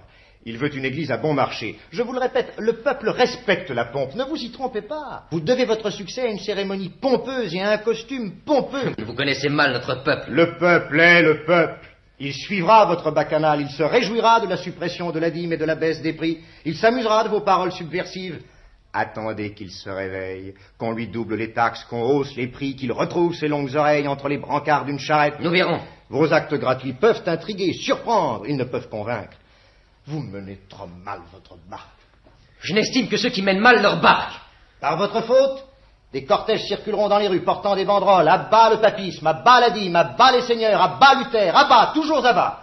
Qu'apporterez-vous à la place? Vous prétendez dissoudre les partis, mais au bénéfice du vôtre.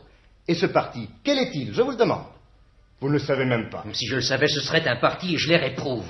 Un solitaire ne peut réussir que par les sociétés secrètes, par les banques et par la police. Un régime d'astuce et de terreur auquel vous répugnez, auquel vous ne sauriez vous résoudre. La crainte de Dieu ou celle de l'arquebuse. Sinon, l'homme s'estimerait libre, à votre exemple, et voilà le désordre qui règne. Dans le désordre, on se retrouve. Dès qu'une personne étrangère range notre désordre, on ne retrouve plus rien. Ah, petit frère, si vous consentiez à vous mettre en ordre, à rentrer dans l'ordre... Dans les ordres. Peut-être. Il vous suffirait de discipliner votre âme un peu sauvage, de recoudre votre intelligence un peu décousue. Vous feriez un théologien remarquable. Un moine comme il nous en manque. Je n'aime pas le ventre des moines. Il en est de maigre. Je n'aime ni les goinfres ni les ascètes. Vous n'aimez que vous.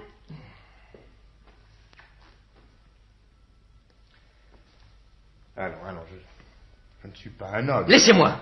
Je déteste les juges qui se penchent amoureusement vers les accusés. Nous ne sommes ni devant la Diète, ni devant le Sacré Collège, ni en cour de Rome. On ne vous accuse pas. Simplement, je vous observe et je remarque les contradictions de votre dialectique. Elle est loin d'être sotte, mais enfantine. Et l'avouerai-je, votre hérésie me semble bien suspecte. Voulez-vous que nous parlions d'homme à homme? Je supposais que nous n'avions fait que cela. Vous en savez assez pour me croire absurde, pas assez pour m'en convaincre. Qui vous emploie? Je vous comprends mal. Je m'explique. On ne se lance pas la tête la première contre des murs. Je vous demande au service de qui vous êtes. Suis-je clair? C'est indigne. La réforme aurait-elle raison? Seriez-vous un de ces ogres qui emplissent les caisses pontificales avec les anates, les prébendes, les lettres de beurre, les billets de confession et autres scandales qui sucent le sang de l'Allemagne? J'aimerais savoir quel but étrange poursuivent ceux qui se servent de vous. Vous m'insultez lâchement. Je suis seul et libre. Qui me le prouve? Si j'appartenais à un parti, je trahirais mon âme libre avec ce parti ou ce parti avec mon âme libre. En outre, mon maître m'avait mis en garde contre le confort moral qui flatte la paresse. S'engager dans un parti est un confort, puisque ce parti nous encadre et qu'il nous évite l'angoisse des nuances au bénéfice d'une couleur. Avez-vous quelquefois songé que l'héroïsme ne consiste pas à être libre, mais à obéir à des ordres contre lesquels notre esprit se cabre, et même lorsque notre intelligence y répugne? Je ne puis obéir qu'à ma conscience. L'esprit de l'homme ne cesse de désobéir aux ordres que lui dicte sa conscience. C'est ce que je m'efforce de vaincre en moi. Qu'est-ce qui vous a poussé à mentir? À mentir? Oui, enfin, à faire l'idiot. Une chasse à l'homme m'a fait perdre la raison. Le supplice de mes camarades me l'a rendu. J'ai joué ce rôle parce qu'il était ma seule sauvegarde. On nous traque dans les campagnes. Mais une coutume est forte, on respecte un idiot, on n'y touche pas. Les circonstances qui m'ont amené à concourir étaient imprévisibles. Le reste est de mon propre chef. Même ma mère ignorait la vérité. Que la responsabilité de mes actes ne retombe sur personne. J'avais une tendance à suspecter le duc et sa fille, à ne pas les croire étrangers à quelque manœuvre obscure dont votre personne servirait à détourner les esprits. Mais ils me plaisent. Tant mieux si je me trompe. Vous vous trompez. Je le jure sur l'Évangile. Père Bacco, petit frère, seriez-vous un vrai innocent? Si vous entendez par là le contraire d'un coupable, j'avoue. J'avoue être innocent. Est-ce un crime? Je préférerais vous voir plaider coupable. Je préférerais que vous fussiez turc. Je saurais au moins devant quoi je me trouve. Si je comprends bien, vous préférez à un innocent un coupable. Peut-être. L'innocent est parfois dangereux. Le coupable se découvre. L'innocent nous échappe. Coupable en puissance. Si le criminel s'exprime, on le juge sur un acte. Si l'innocent s'agite, il n'engendre que l'anarchie. Je vous plains. Je vous plains également. Vous êtes un drôle de petit bonhomme. Et je détesterais qu'il vous arrivât malheur par notre faute. Vous avez brûlé mon maître, brûlez-moi. Dieu m'en garde. Vous craignez les martyrs. Nous avons les nôtres. Vous avez sans doute raison de nous brûler vifs, monseigneur. Tout se dévore et le feu est un fauve qui se dévore lui-même. Je ne prétends pas que l'on puisse interrompre un tel carnage s'il est la vie. Mais peut-être lui donner l'air d'une fête nocturne, d'un feu de joie. Je serais un martyr encombrant et insupportable, car j'aimerais une danse autour de mon bûcher, non pour glorifier ma défaite, mais ma victoire. Quelle victoire? L'échec. Il n'y a pas de vraie victoire sans échec. On laisse les vainqueurs crever de leur victoire et les vaincus deviennent des vainqueurs, parce que chacun les soigne et les prend en charge. Christ le savait. Encore? N'interprétez pas le verbe du Christ et n'y ajoutez pas le vôtre. Le verbe humain a tendance à devenir instantanément chair, à se changer en acte. Et ceux qui prononcent les paroles ont de la peine à les reconnaître ensuite lorsqu'elles deviennent des actes. Il arrive même que ces actes se retournent contre eux. Il y a des paroles qui ne sont jamais dites et qui pourraient sauver le monde. Citez-m'en une, en dehors de celle du Christ.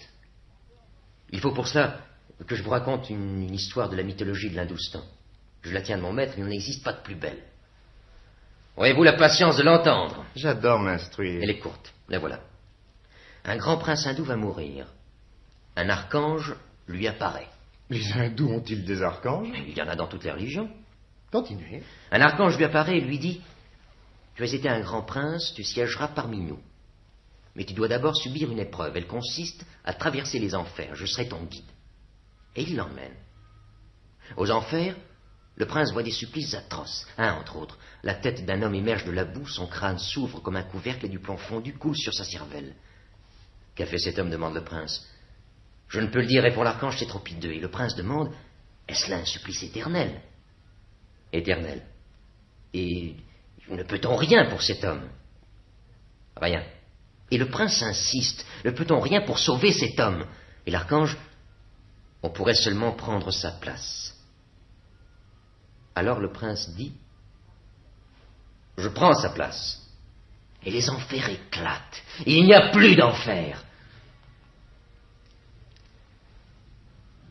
Votre prince devait être un homme très, très silencieux. Vous parlez trop pour dire une parole unique. Je crois qu'il serait impossible de nous entendre. Je suis de la main droite et vous de la main gauche. Tous les partisans du Christ étaient de la main droite. Aucun n'était à sa gauche. On l'a trahi, renié, accompagné au supplice. Qui l'a défendu? Un homme de la main droite. Un homme chargé de maintenir l'ordre. Le procurateur de Judée. Il ne suffit pas de se laver les mains. Je crois qu'il me serait en effet impossible de m'entendre avec votre éminence. Votre présomption est effroyable. Vous courez au feu comme un papillon de nuit. Je vous quitte. Mais, avant de vous quitter, vous devrez entendre une vérité qui s'échappe de vos moindres paroles, des innombrables sacrilèges, des contradictions au milieu desquelles vous essayez en vain de vous débattre. Vérité terrible et qui est votre seul drame. Vous ne croyez pas en Dieu. Pardon, monseigneur.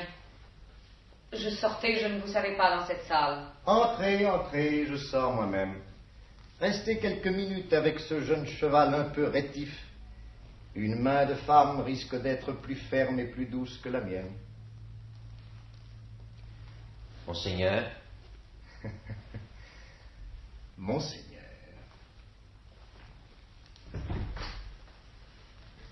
Monseigneur. Continuerez-vous encore longtemps à vous exposer au ridicule? Le plus longtemps possible. Par chance, le temps s'écourte à mesure que votre sottise s'allonge, et s'allonge chez nous. Excusez-moi, mais par décret spécial de votre père, votre demeure est la mienne. Je vous y supporte par pure bonté. Je vous avais cru un idiot, mais je ne vous savais pas un imbécile. Vous estimez que je suis un imbécile parce que je ne suis plus un idiot. Il y a une différence. Et laquelle? C'est que vous supportez fort mal d'avoir été victime d'un imbécile et que vous supportiez fort bien d'être la bienfaitrice d'un idiot. Dites que j'ai été votre dupe. Nous y voilà. Non seulement vous vous rendez grotesque, mais vous me rendez grotesque. Pour les uns, je suis une niaise. Pour les autres, je suis suspecte. Je vous félicite de votre travail. Vous admettriez fort bien d'être suspecte. C'est un rôle mystérieux qui ne doit pas vous déplaire. Mais une femme ne pardonne pas d'avoir été trompée, et si en outre on la traite de niaise, la mesure est con. Je ne dois pas vous être très sympathique. De quoi parlez-vous? Je vous ignore. Vous m'ignorez si peu que vous êtes ici. Par une simple malchance, je croyais la place libre. Je vous imaginais en train de faire une harangue à un troupeau d'ânes. Ces ânes pourraient bien ruer dans vos brancards. Mes brancards sont solides et je ne m'occupe pas des ânes. Je sais, vous ne vous occupez que de chevaux et de galoper avec de charmants garçons qui lâchent leur meute aux trousses des hommes. Ces garçons avaient peut-être quelque chose à voir dans la pitié que je vous portais. Ils n'ont rien à voir dans le mépris que je vous porte. Votre mépris ressemble singulièrement à de la colère. Vous ne connaissez pas ma colère et je ne vous souhaite pas de la connaître. Je ne la crains pas, j'ai l'habitude des bacchantes. Restez avec vos bacchantes et laissez-moi. Je sors. Vous ne sortirez pas avant de m'avoir montré votre colère. Vous osez. Votre attitude est celle d'une jeune fille vaniteuse. Vous méritez mieux. J'aimerais faire apparaître la femme. Mais de quoi vous mêlez-vous?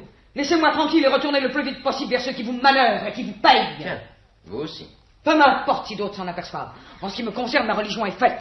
Il me reste à convaincre par mon attitude de jeune fille vaniteuse ceux qui pourraient me croire l'instrument d'une intrigue à laquelle je ne comprends rien, à laquelle je ne veux rien comprendre. Je sors. Vous ne sortirez pas. Par exemple. Il importe que vous sachiez avant de sortir que je ne suis affilié à aucune Il secte. m'importe de sortir. Si vous êtes libre, laissez-moi libre. Peut-être aurais-je adhéré à la réforme, tout m'y poussait.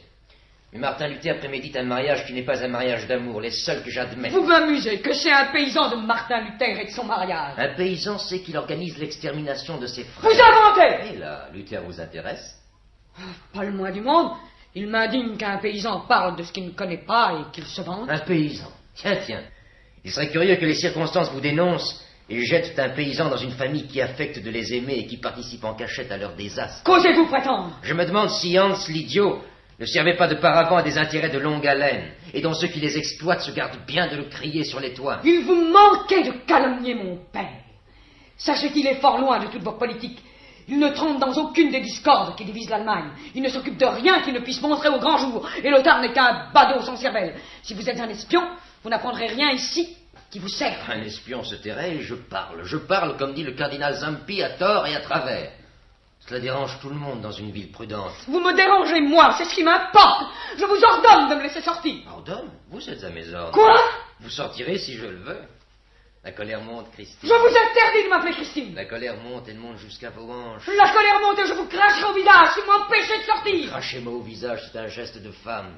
Vos yeux flambent, vous devenez laide, c'est magnifique. La colère monte, elle arrive jusqu'à la pointe de vos seins. Vous êtes ignoble. Vos yeux débordent, la colère est là. Me laisserez-vous sortir, oui ou non? Non. Votre impunité n'est qu'une impunité factice.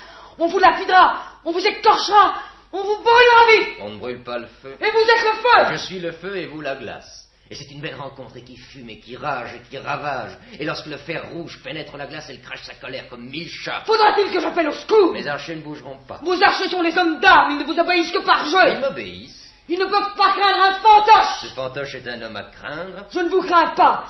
Et si vous me touchez, je vous frappe. C'est ce que je demande. Jésus-Christ a fait la plus grande invention d'amour. On peut le manger et le boire à distance. Je veux vous manger et vous boire. Hélas, pour vous manger et pour vous boire, j'ai besoin de votre bouche et de la mienne, de votre peau contre ma peau. Vous me dégoûtez, votre gueule est celle d'un chien qui regarde un morceau de viande. Ce chien est vrai. La plaisanterie est un peu longue. Limitez-vous à vos plaisanteries politiques. La seule politique est l'amour. Seriez-vous dupe de cette mascarade? La vie est une mascarade et chacun en est dupe. Vous me plaisez. Vous me déplaisez. Peu importe, les grandes choses commencent toujours mal. Un couple est formé de lutteurs. Ne m'approcherez pas. Je vous approcherai. Je vous arracherai de force à vos mensonges. Il fait beau vous entendre parler de mensonges. Vous m'avez choisi, vous m'avez lavé, vous m'avez décrassé, vous m'avez épouillé sous prétexte de me rendre présentable. Je ne respirais pas. Je fermais les yeux. Je mentais pour garder vos mains dans mes mèches sales, sur mes épaules sales, sur mes genoux sales. Je devenais votre chef-d'œuvre. Mon mensonge était beau. Vous n'avez pas honte? J'ai honte de vos mensonges. Des mensonges que vous vous faites à vous-même et qui ne viennent que de votre orgueil. Vous prétendez que je mens en vous méprisant et en vous ordonnant de me laisser sortir? Vous mentez en me méprisant et en m'ordonnant de vous laisser sortir. Vous êtes impayable. Exact. Nul ne peut me payer. Une dernière fois, laissez-moi sortir. Où irez-vous? C'est le comble. Vous irez dans cette ville qui vous hait, parce qu'elle vous mêle à ma personne. C'est donc qu'on vous y est. Votre monde n'est pas celui auquel je m'adresse. C'est ce monde qui commande. Il ne commandera pas toujours. Vous espérez sans doute convaincre votre monde de prendre nos biens et de les prendre de force. Ce qu'on désire, il faut le prendre de force. Et si je me trompe, vous espérez me prendre de force. Vous êtes très intelligente. Et tout ce qui se trouve dans cette maison est à moi. Vous êtes un fou. Ne soyez une folle. Je deviens folle de colère. Ce n'est pas assez, votre colère doit devenir folie à son tour. Je vais crier. On ne va pas crier, on crie. Laissez-moi. Et criez, criez, la glace fume, le sang circule, les ongles coupent, Il se produit enfin du neuf. Je meuterai la ville. À meuter, ces gens-là n'aiment que le malheur. Mais s'ils n'aiment que le malheur, qu'ils fassent le ventre et qu'ils vous brûlent. C'est fait, je brûle, je brûle. N'approchez pas. N'approchez pas votre bouche, je vous coupe la langue avec mes dents. Ah, vous voilà femme ou presque. Ordure. Mais c'est qu'une mort et griffe la crache. Allez, cognez, débattez-vous, hurlez, réveillez cette ville qui dort. Halte. Assez joué, mes hommes doivent croire qu'on m'assassine. C'est vrai, messieurs, on m'assassine. Arrêtez mon assassin, ne lui faites pas de mal. C'est une faible, faible jeune fille. Conduisez-la dans mon appartement, surveillez-la de près. Et n'ouvre pas la fenêtre pour appeler à l'aide. Ces faibles personnes sont d'une force peu commune. J'emporte la preuve sur ma figure et sur mes mains. Et qu'est-ce qui t'arrive? Cet individu m'emprisonne. Et après m'avoir insulté et empêché de sortir, je suppose que tu ne feras pas un geste pour me défendre. Il est le maître. Je m'en doutais. Ta présence m'est aussi insupportable que la sienne. Montons, messieurs. Enfermez-moi. Évitez-moi le spectacle de ces deux lâches. Vous ne resterez pas longtemps seul. Je vous hais. Qu'est-ce qui est arrivé avec Christine? Rien. Je l'aime. Et les dieux grecs passent vite aux actes. Hans, c'est impossible. Elle est plus en sécurité dans mes bras que dans une ville où il n'en faut pas beaucoup pour qu'on la rende complice d'un meurtre dont je ne suis même pas responsable. Tu ne plaisantes pas, tu aimes Christine? Depuis le jour où je l'ai vue à cheval et rouge de honte parce que ses amis se moquaient de moi. C'est sans doute cette minute plus que la chasse à l'homme qui m'a fait perdre la tête. Quand elle est venue me chercher à la ferme, j'ai failli me vendre, oublier mon rôle et faire l'idiot pour de bon. Je monte la rejoindre et nous battre. Je te préviens que Christine ressemble à Ulrich. Elle est capable de n'importe quoi. C'est là-dessus que je compte. Mon père rentre, je lui dirai tout. Tu es libre. Tout le monde est libre.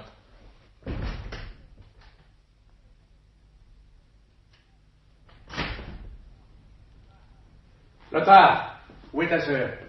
Appelle-la, j'ai lui parler. Christine est sortie. Sortie? Où est-elle allée? Elle a dû se rendre où elle ne risque pas de rencontrer Hans, qu'elle déteste parce qu'il l'a roulé. Et qu'elle a tort de détester car il est la seule personne digne de la défendre contre toute une ville qui la regarde et qui nous regarde d'un très sale œil. Je suis dans une grande inquiétude. Christine est en danger, j'en suis sûr. Quelque chose me le dit. Où est Hans? Hans? Sur la place d'armes, où il organise le tournoi de tir à l'arc. Je suis bon tireur et j'espère gagner la médaille. Cette mascarade est maudite. Les choses se gâtent. Ton Hans s'amuse la foule et c'est ce qui trompe. La rue n'est pas la ville. La ville semble rendre Christine responsable du désordre de la rue. Le syndic, le prévôt répandent le bruit qu'elle savait la vérité sur ce jeune homme et qu'il y a là-dessous quelque intrigue. Vous ne devez pas donner tête basse dans une folle jeune fille. Hans vous déplaît-il? Il ne me plaît ni ne me déplaît, il est mon hôte. Erreur, vous êtes le sien. Et par surcroît son complice, je suppose. Vous deviez lui céder la place le premier jour. Quitter votre hôtel, bref, vous deviez faire ce qui doit se faire. Mais je vous aime et je vous admire parce que vous faites toujours ce qui ne doit pas se faire. Du temps, Lothar, je porte un masque. Vivre en société nous y oblige. Rien n'oblige à porter un masque. C'est ce que m'a prouvé Hans. Il vous ressemble, il fait toujours ce qui ne doit pas se faire, mais il ne porte pas de masque. Son visage est nu. Et ce visage est beau. Si tu trouves que nous nous ressemblons par notre maladresse, c'est possible. Mais tu te trompes, car mon visage ne peut sortir nu. J'aimerais que l'aventure de Hans force votre visage à sortir nu. C'est hélas impossible. C'est possible. Si le scandale éclate et nous oblige à quitter tout. J'ai dit tout. Tu rêves? Oui. Oui, je rêve de quelques campagnes désertes où l'on ne porte pas de masque, où nous fuirions cette ville masquée. Ou par exemple, Christine épouserait Hans. Tu perds la tête. Christine ne peut épouser un des monstres de notre entourage. Tu t'es rendu compte de qui est ce jeune homme? Très bien, il est noble. N'en disconviens pas. Il l'est à sa manière. Mais il est un scandale. Et cela presque par notre faute, Lothar, il faut que tu comprennes. On cherche à incriminer ta sœur de démarches si dangereuses que j'ai tout à craindre des endroits où elle cherche un refuge. Tu n'as rien entendu? Non. Je croyais avoir entendu des voix crier dans la maison. Mais vous êtes nerveux. Si cela vous réconforte, sortons et cherchons Christine. Elle a voulu me rendre service. Elle n'est pas en cause. Elle ressemble à ton pauvre frère. Elle n'est pas responsable de ses coups de tête. C'est moi qui dois en prendre la responsabilité. Vous connaissez la législation maritime? Le capitaine n'est pas responsable des actes de Dieu. Mais cette fois, je suis sûr d'avoir entendu quelque chose. Il y a des archers dans le vestibule de l'appartement de Hans. Ils boivent. Je m'étonne même qu'on ne les entende pas davantage. Écoute, on a crié. C'est dans la rue.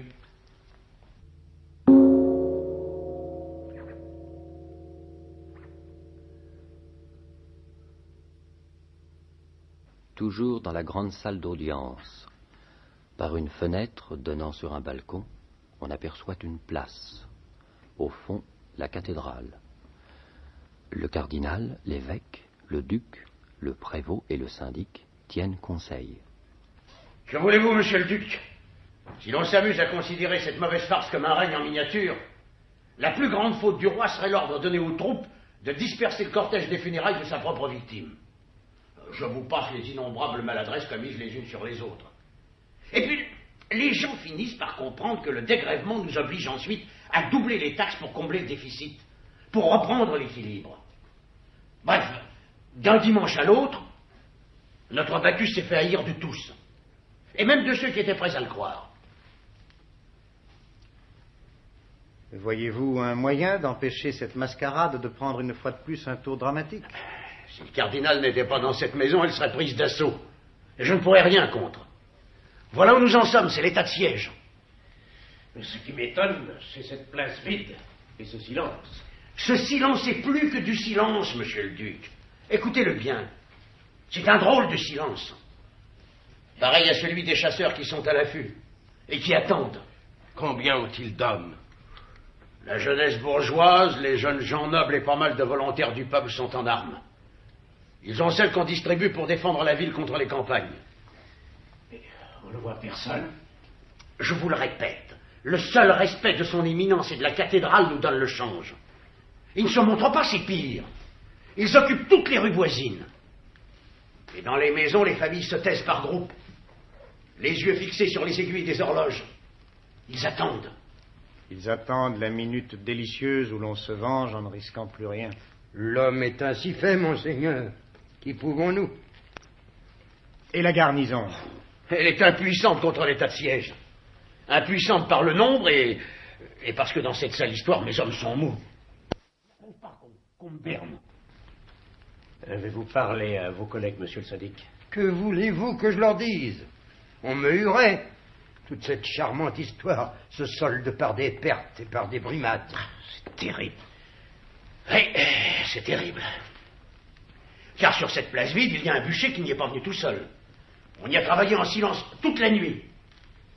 Et les plus avares couraient en silence à porter les fagots de leur coffre. Et ce bûcher de la mascarade, on y brûle un portrait.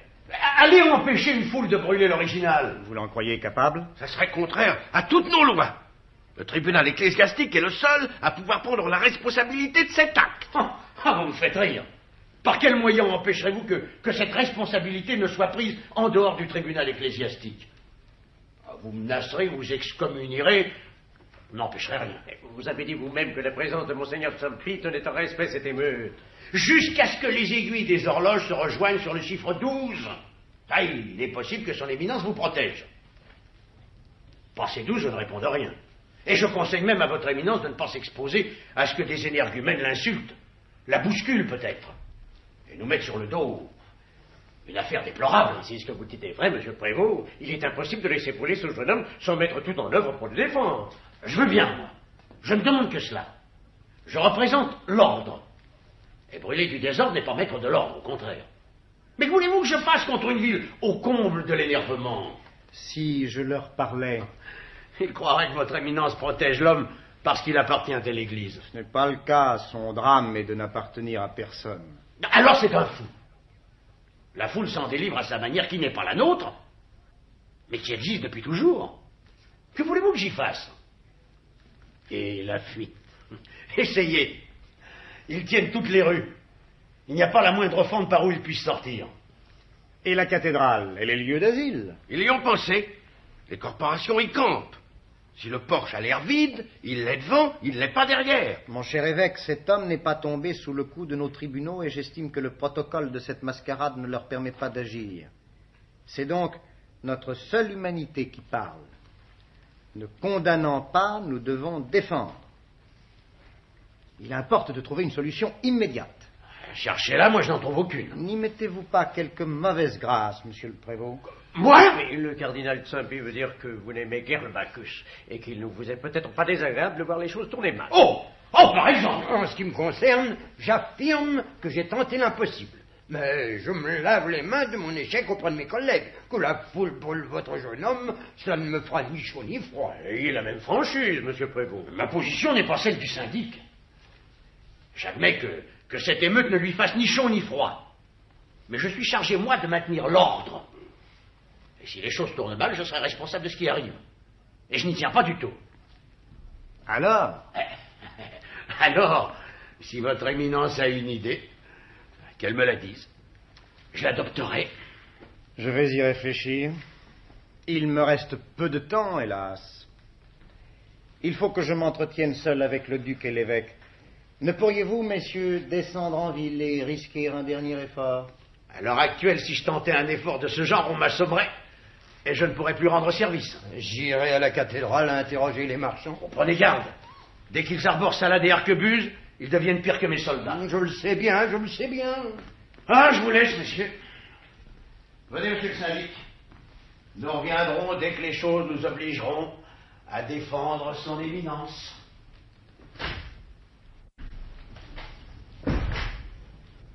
Charmant. Je ne tenais pas à ce que ces messieurs assistassent à notre conciliabule. Ils ne me sont pas très sympathiques. Ni à moi. Ils ont une excuse. Ils doivent faire face à leur charge. J'ai bien une idée. Laquelle, monseigneur? L'abjuration. Abjurer quoi? Le jeune homme n'est d'aucun culte. Pardon, il est catholique. Entrer à cheval dans une église n'est pas d'un catholique. Son hérésie a dégoûté toute une ville. Je m'en charge. C'est d'une rétractation que je parle. Mais le terme abjuration frappera davantage. Rien n'est plus simple, par exemple, que de dire qu'il était un agent de la Réforme et qu'il rentre dans le sein de l'Église. Monseigneur, ce serait un mensonge. Craindriez-vous, monsieur le duc, les représailles des réformationnistes? Non, certes, mais un mensonge me déplaît. Il y a de pieux mensonges. Ne pourriez-vous dire, ce qui simplifierait les choses, que ce catholique était un agent de l'Église, qu'il a outrepassé sa mission et qu'il se rétracte? Monsieur le duc, rendre sa sainteté responsable d'un mensonge... Et ne me disiez-vous pas qu'un mensonge... Entendons-nous. Il n'y a pas de gants à prendre avec ceux qui appellent le souverain pontife la femme en rouge et l'antéchrist. Certes, mais je répugne à ces méthodes. On répugne à user des armes que l'ennemi emploie. Voyez-vous un autre système? L'exorcisme. On le déclarerait possédé du diable et on l'exorciserait publiquement. On n'exorcise que ceux qui sont possédés du diable. Ne l'est-il pas? J'estime qu'il ne l'est pas. Ni Dieu ni diable n'ont prise sur cette âme. Il me plairait de la rendre à Dieu et de réconcilier le petit frère avec l'Église. Ne pourrait-on simplement accuser Hans d'hérésie et l'en laver par l'abjuration? L'abjuration ne supprime pas la peine et ce serait, en ce qui me concerne, empiéter sur une magistrature séculière sous le coup de laquelle, du reste, votre homme ne tombe pas. Il ne m'est loisible que de trancher un différend et de tricher un peu avec mes pouvoirs, de baptiser abjuration une rétractation. Mais j'ai besoin d'un prétexte. Je crains que cette petite ruse ne trompe personne et qu'on ne le poursuive ensuite n'importe où. Ah, naturellement, ce serait trop simple. Les choses ne s'arrêtent pas là. Si j'annonce l'abjuration, je dois profiter d'une certaine surprise, d'une trêve, pour conduire le jeune homme dans un monastère où nous l'enfermerons jusqu'à ce que les esprits se calment et que les choses reprennent leur cours normal. Voulez-vous dire qu'ils doivent prendre l'habit? Je pars au plus pressé. Nous le protégerons, on verra ensuite. Il n'acceptera jamais d'entrer dans vos vues. On déclare qu'on veut être brûlé, on le déclare, mais en face du feu qui flambe, on change d'avis. Il s'obstinera. Une seule personne pourrait le convaincre. Laquelle? Votre fille. Christine? Ce jeune fou a produit une grosse impression sur votre fils et sur votre fille. Depuis le premier jour, l'attitude de votre fille n'est-elle pas toute différente à son égard? C'est vrai, je la mettais sur le compte d'une horreur qu'a Christine pour la justice. Le premier jour, ce faux idiot l'avait blessé. Son succès lui était insupportable. L'insuccès des êtres l'incline à se rapprocher d'eux. C'est possible, je n'ai pas à juger les raisons de sa nouvelle attitude. Toujours est-il que l'attitude est différente. Et j'estime que votre fille est la seule qui pourrait prouver à votre Hans que son supplice ne servirait à rien. Que conseillez-vous? Les aiguilles de l'horloge avancent, monsieur le duc. Cherchez votre fille, nous lui parlerons. Bien. Suivez, monseigneur.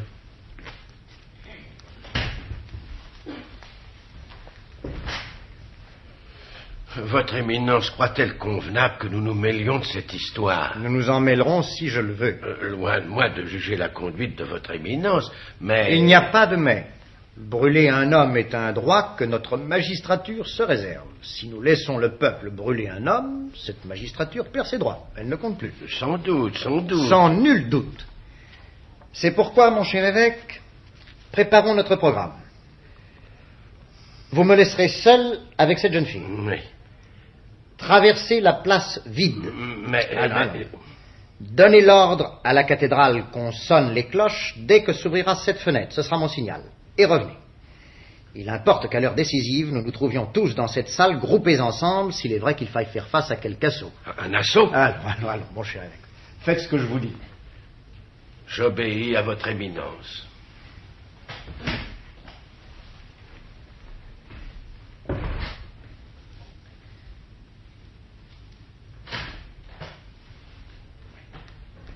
Voici Christine, monseigneur. Monsieur le duc, puis-je vous prier de me laisser seul avec votre fille et de m'attendre dans votre appartement? Préparez-moi de quoi écrire. Bien, monseigneur. Mademoiselle, l'heure est mauvaise. Vous n'ignorez pas qu'un bûcher se dresse sur la place. Et vous savez à quoi les bûchers servent. En l'occurrence, à brûler une effigie? Non, mademoiselle. La délégation officielle n'est même pas venue réclamer le costume dont on m'a expliqué qu'il était d'usage de revêtir un mannequin en grande pompe. Il y a des crises où la foule devient un élément qui dépasse notre pouvoir et qu'ils n'arrivent plus à vaincre. Ils ne brûleront pas l'effigie de votre Bacchus. Ils le brûleront en personne. Ni le prévôt, ni le syndic ne viendront à son aide. Ne comptez pas sur eux.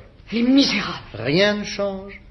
Il y a 25 ans, lorsque nous avons brûlé Savonarola à Florence, les membres de sa jeune garde avaient enfoncé des épines entre les planches qui conduisaient au supplice pour qu'il sautille, grimace et amuse la signoria. D'autre part, le rôle des princes de l'Église consiste à être charitable et à empêcher le crime.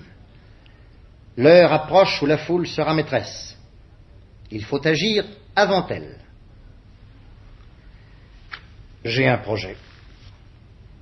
Et je souhaiterais que vous fussiez ma collaboratrice. Que puis-je contre une foule qui me mêle à cette histoire et qui me hait? Rien, je vous l'accorde.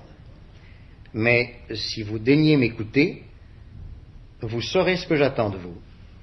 Excusez-moi, monseigneur, d'être nerveuse. Voilà. J'ai constaté, sans chercher à le comprendre et sans vouloir le comprendre, que votre révolte contre ce jeune homme s'était muée en douceur, en compréhension, en approbation tacite d'une attitude subversive qui, le premier jour, vous inspirait du dégoût. Est-ce exact? C'est exact. Bon. On vous avait joué, et par contre-coup, nous avons été des dupes. Je n'en ai pas ressenti la moindre amertume. Une mascarade est une mascarade. Vous en avez ressenti de l'amertume. Ensuite, j'ai observé votre volte-face. Je ne vous en demande pas les motifs, ils vous appartiennent. Je vous demande votre aide afin de convaincre ce jeune homme attiré par le feu que le feu brûle et que même s'il est un phénix, il ne renaîtra pas de ses cendres. La maison est gardée, la fuite improbable. Je propose un autre moyen. Je m'en remets à votre sagesse. Très bien. Je craignais que vous me soupçonnassiez de quelque ruse. J'en suis incapable.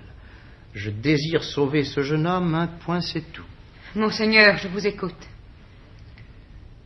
L'abjuration nous reste. L'abjuration? Eh oui, mon unique puissance est en elle. Qu'il signe une feuille reconnaissant ses erreurs, et il est libre. Libre? Libre. Libre, jusqu'à nouvel ordre. Son abjuration étonnera, créera une détente et me permettra de le confier à l'évêque, qui le confiera au clergé, qui le conduira dans un refuge. Vous voulez dire dans un monastère? C'est le seul refuge dont je dispose. Il n'y risquera plus rien, il pourra y attendre que la haine s'émousse et que d'autres crimes détournent l'attention publique de son affaire. Le peuple est vif, mais il a la mémoire courte.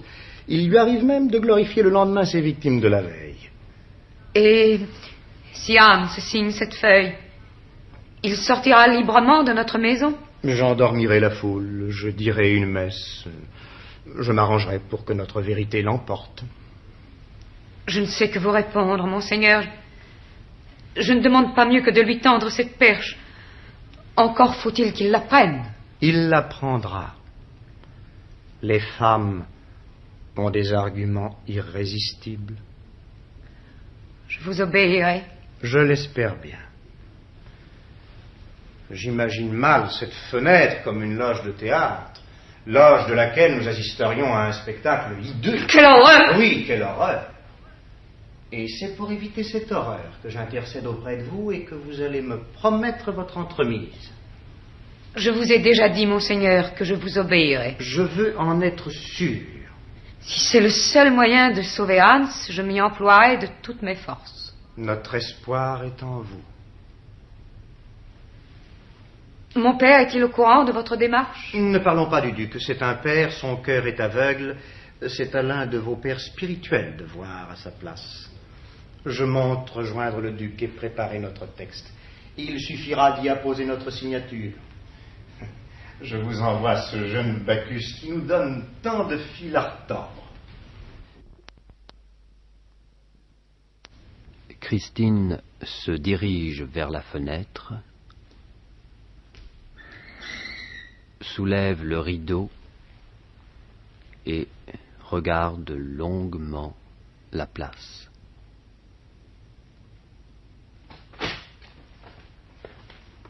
Hans entre en costume de paysan. Hans, pourquoi ce costume? C'est maintenant le seul qui me convienne et c'est le costume sous lequel tu m'as connu. Hans, c'est atroce. Qu'est-ce qui est atroce? Cette ville, cette haine, cette attente. Fallait en arriver là. Je n'ai pas cru qu'on en arriverait là. Je t'ai dit qu'un homme libre ne pouvait pas rester libre. Il y a une différence entre la prison et le feu. Ils n'oseront pas. Ils oseront. Je suis triste de t'avoir entraîné dans cette aventure. Ne renverse pas les rôles, c'est moi qui t'ai entraîné dans cette aventure, tout est ma faute. Je t'ai aimé dans la campagne et c'est par égoïsme que je t'en ai sorti. Tu aimais un pauvre animal inoffensif, dès qu'il a cessé de l'être, tu l'as combattu. Tant bien peu, tu n'as pas été long à me faire comprendre ma sottise. Je t'aime, Christine, ne crains rien. Il arrivera un miracle. Les miracles ne se produisent que si on les mérite. Tu les mérites. Tu n'y crois pas et tu les mérites. Je ne mérite aucun miracle. L'amour a tué toutes mes révoltes. Maintenant, j'ai honte d'être une femme sans force. Où est la force qui me poussait à cravacher ceux qui riaient de ton innocence? Où est la force qui me poussait à venger Ulrich? Où est la force qui me poussait à te traîner en ville, à te costumer, à te présenter au juge, à les convaincre? Où est la force qui me poussait à te braver, à t'insulter, à me battre avec toi? Que t'a dit le cardinal? Il m'a étonné. Je crois bien qu'avec Lothar et mon père, il est le seul être humain de cette ville. À Rome, on a l'esprit plus large que chez nous. Les Italiens aiment l'amour. Ils se doutent de quelque chose? Oui, Hans. Il me l'a laissé entendre. Et le duc? Il ne se doute de rien, par chance. Malgré sa justice et sa bonté, sa vraie nature est si sévère, si rigide, si noire. Si protestant. C'est toi, Hans. Ces choses-là ne doivent même pas être pensées. C'est parce que je proteste contre tout qu'on me brûle. On ne te brûlera pas. Le prévôt et le syndic sont des planches pourries. Ils ne font que semblant de te protéger contre la foule. L'évêque fermera les yeux, mais le cardinal est sincère. Et il te sauvera. Mais par quels moyens? Et que peuvent des robes contre des armures? Il a inventé un moyen. Dis-le. Hans, c'est le seul moyen. Le seul. Je te conjure de ne pas te cabrer, de ne pas te nouer contre ce moyen et de l'admettre. Mais dis-le d'abord. Il te suffira de signer une feuille. Une feuille? Oui, c'est tout. Un texte préparé par le cardinal où tu déclarerais que tu as outrepassé les limites d'une mascarade, que tu as essayé de soulever le peuple, que tu ne penses pas les choses sacrilèges que tu as dites. En échange de quoi, tu serais libre. Mais cela s'appelle l'abjuration. Pour la forme. Le cardinal sait fort bien qu'on ne change pas un homme en une minute. Et après cette abjuration? On te cachera dans un monastère. À me rétracter, me cacher.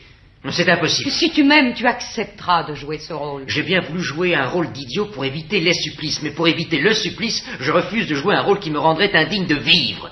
Le supplice serait en moi. Notre amour doit passer avant le reste. Mais ma pauvre Christine, aimerais-tu un homme exilé, bafoué, ridicule? Mais tu t'enfuiras du monastère, je te rejoindrai et tu retrouveras l'occasion d'agir.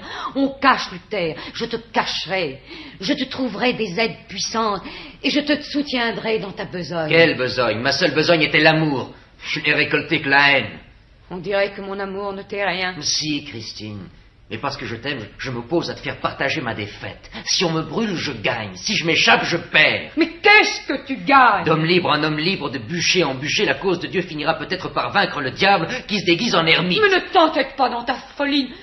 Nous nous aimons et nous devons vivre ensemble par n'importe quel moyen. Or, il n'existe plus qu'un seul moyen et on te l'offre. Accepte-le par amour de moi. Écoute-moi bien, Christine. L'abbé Knopf avait en tiré de l'or. Cet or venait des réformationnistes. Il s'agissait de perdre un très haut personnage qui le résiste, de lui faire croire qu'on fabriquait l'or dont il manque et de le compromettre dans un procès de sorcellerie. L'Église l'a su. Cet or a été le vrai motif de l'arrestation de Knopf. L'abbé a nié jusque dans les flammes. Les réformationnistes n'osent pas faire des recherches. Je sais, moi, où l'or se trouve. Tu prendras cet or. Dès que je serai libre de quitter ma cachette, je te rejoindrai. Nous passerons en Suisse et de Suisse en France. Hans. Je ne veux pas te perdre. Si tu t'étais obstiné, j'aurais crié la vérité à tous. Et on nous aurait brûlés ensemble. Avec cet or, nous pourrons fuir dans un pays où l'amour compte plus que les politiques. Ne parle de cet or à personne. Je t'aime. Mais je me dégoûte. Si tu te dégoûtes, refuse. Et je déclarerai en public que je suis ta maîtresse. Tu n'ignores pas ce qui résulte d'un aveu de ce genre. Même lorsque le coupable n'est pas toi. C'est parce que tu le ferais que je sais. Ah, ce n'est pas ce que je te demande. Je ne veux me convaincre que ton amour. Hans! Vite, Lothar. Le cardinal offre à Hans une abjuration de pure forme. C'est le seul moyen de le sauver. Et Hans accepte de gaieté de cœur cet acte ignoble. Je ne vois pas ce que cet acte a d'ignoble. Mais naturellement, tu es une femme, et pour garder un homme, tu le persuaderais de faire n'importe quoi. Tu ne penses même pas qu'il a une mère. Tu es si bonne d'y penser pour lui. Les femmes d'intérieur sont étonnantes, elles pensent à tout. Et toi, tu ne penses à rien. Tu veux qu'on le brûle? Hans et moi, nous avons un pacte. Quel pacte? Laisse, Lothar. C'est un enfantillage, Christine, un simple enfantillage. Je veux connaître ce pacte. Il ne regarde personne, ce pacte est un secret entre nous. Hans ne peut pas avoir un secret que je ne sache. Te voilà jalouse des amis, c'est complet. Non, je ne suis pas jalouse. Je déteste ta frivolité incurable qui a toujours voulu jouer les personnages. Mais cette fois, il ne s'agit plus d'un jeu, il s'agit de pousser Hans à sa tête. Hans est assez grand pour savoir ce qu'il décide. Il signera. Lothar a raison, Christine, je ne signerai pas. Tu refuses de signer parce que ce jeune serin t'en empêche et que vous avez des pactes? Je refuse de signer parce qu'on ne trahit pas une cause. Quelle cause? Sa cause. Mais tu m'amuses. As-tu continué ses prêches? C'est toi qui l'en as détourné. Rien ne détourne un homme qui a une doctrine. Assez, Lothar. Mets-toi de ce qui te regarde. Il se mêle toujours de ce qui ne le regarde pas. Les idées de Hans me regardent. Les idées de Hans, vous me faites rire. Si Hans avait des idées, il aurait des partisans. Il ne lui reste que moi. Ces partisans, c'est moi. Et moi? Qu'il s'en découvre d'autres. Alors si Hans n'a pas d'idée, qu'est-ce donc qui t'intéresse en lui? Non. Je le sais, moi, ce qui t'intéresse. Je le sais, je vais te le dire. Je t'ordonne de te taire. Elle t'aimait mieux idiot lorsque tu la suivais comme un chien. Te tairas-tu? Vous me répugnez tous. Allons, Lothar, allons, sois un homme. Ne lui demande pas d'être un homme. Laisse-le pleurer comme une fille. Sa lâcheté me dégoûte de la mienne. Entrons en lutte sans nous occuper de lui. Hans, tu signeras cette feuille. Je l'exige. Non, Christine, non. Vous êtes des lâches. Des lâches. Et puisque vous êtes des lâches... Tais-toi. Ils descendent.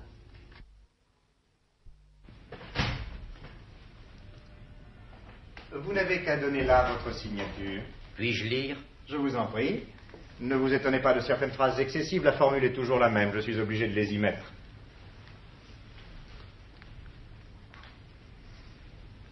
Mais il nous reste un quart d'heure, ne tardez pas trop.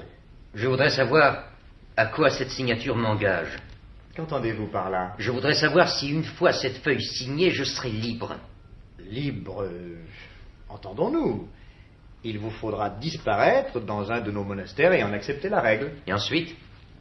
Voyons, Hans, soyez raisonnable. Un monastère n'est pas un château. Nos moines vous accueilleront sans se soucier de savoir qui vous êtes. Cela implique d'imiter leur silence et d'obéir à la règle. Et de prendre l'habit? Pas tout de suite, vous serez novice.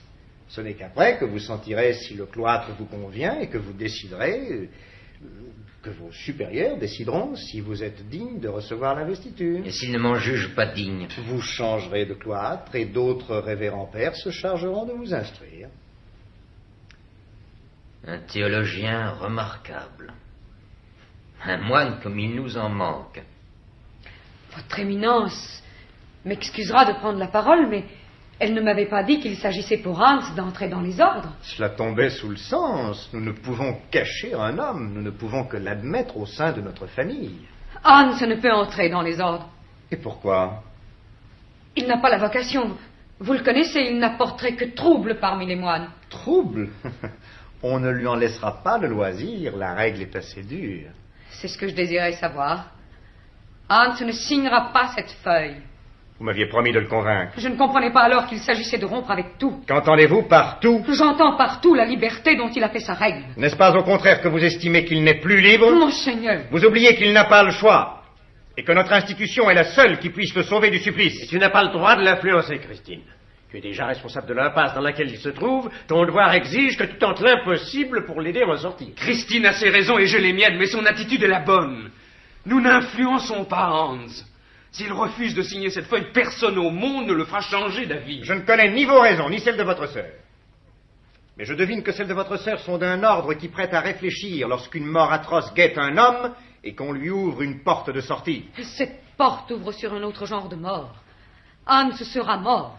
Pour vous. Monseigneur, je vous saurais gré de ne pas poursuivre cette dispute. Elle m'est pénible et mêle à mon histoire des personnes que j'estime et qui n'entrent pour rien dans mon refus. Mon enfant, le cardinal vous offre la vie sauve. Que le cardinal se souvienne.